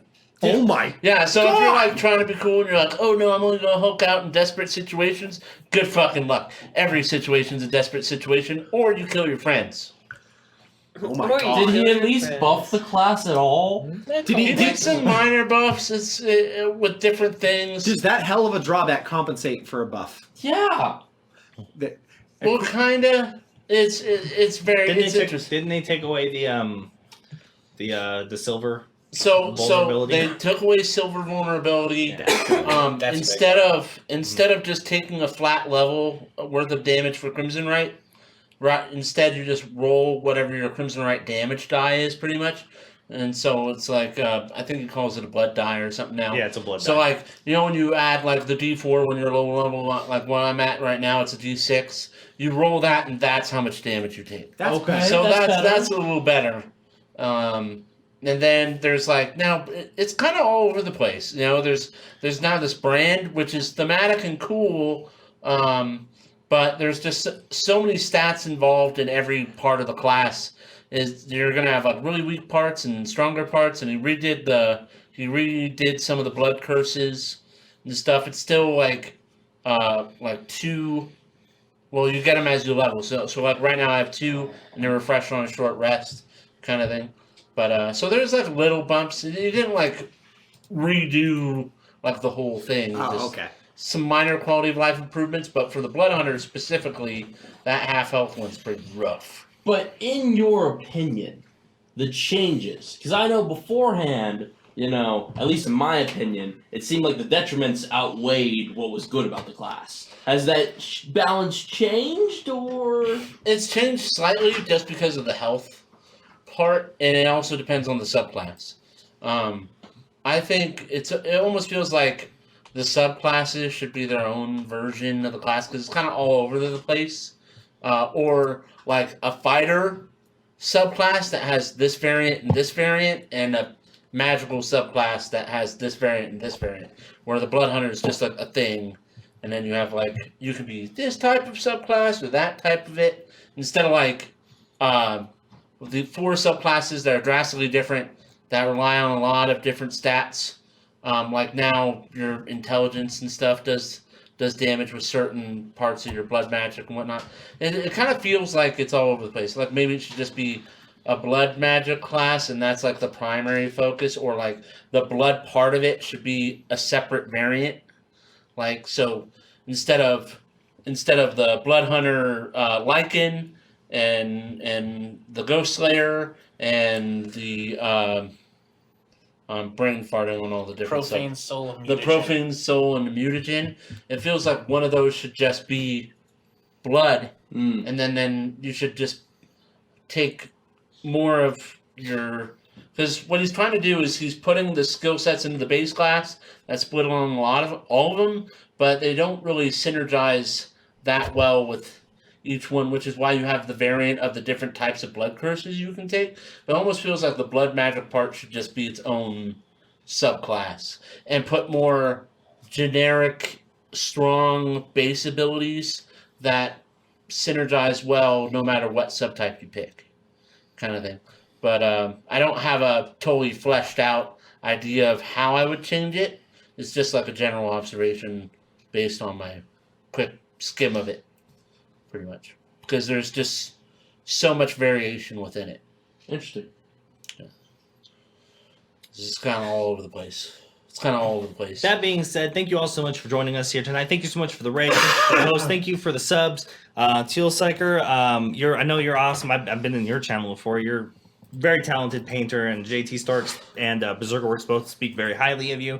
Thank you so much for dropping in. Thank you for the gifted subs, all the re-ups and resubs. Thank you for the follows. Welcome to the table. This is what we're all about. We're all about having, we're all about immersive, heavy role-playing and just great shit at the table and having fun and you coming along for the ride, and we really appreciate anybody who spends any amount of time with us. You're all amazing individuals. We are going to look to, we're going to find somebody to raid, maybe a D&D channel, may not be a D&D channel. We'll see what's out there at the moment. Jinx Start. Jinx Start, we are raiding Jinx Start. We should do that quickly then, because last time we did that, she got offline. So, those of you who are familiar, I know a bunch of you probably are. Jinx Start is awesome. Skulls on Skulls on Skulls is the painting thing for Jinx Start. It's really good. So make sure you drop by, give them a follow. Frag out, good night. Thank you for being here. Malachi, thank you for being here. Lethal Lilith, thank you for being here. Check All our the usuals, Discord for the Gavin, check the models. Discord for pictures of the models that we'll be giving away next Friday. If you're still in here, JT Stark, you should be interested in that, man. These things are pretty awesome. They come from Artisans Guild, who you are familiar with. They're a demon set. Super awesome. And really quick, thank you, Andy, for sticking it out and being all tough, even though you're pretty sick today. Yeah, I'm still pretty sick. But yeah, I think that being said, we're gonna wrap it up for tonight. We're gonna get ready to get that raid going, and thank you. I hope that your week is as legendary as our night was, and we will see you again next Friday. So have a wonderful night, everybody. Have a wonderful night, everybody. We Bye-bye. love you. Bye.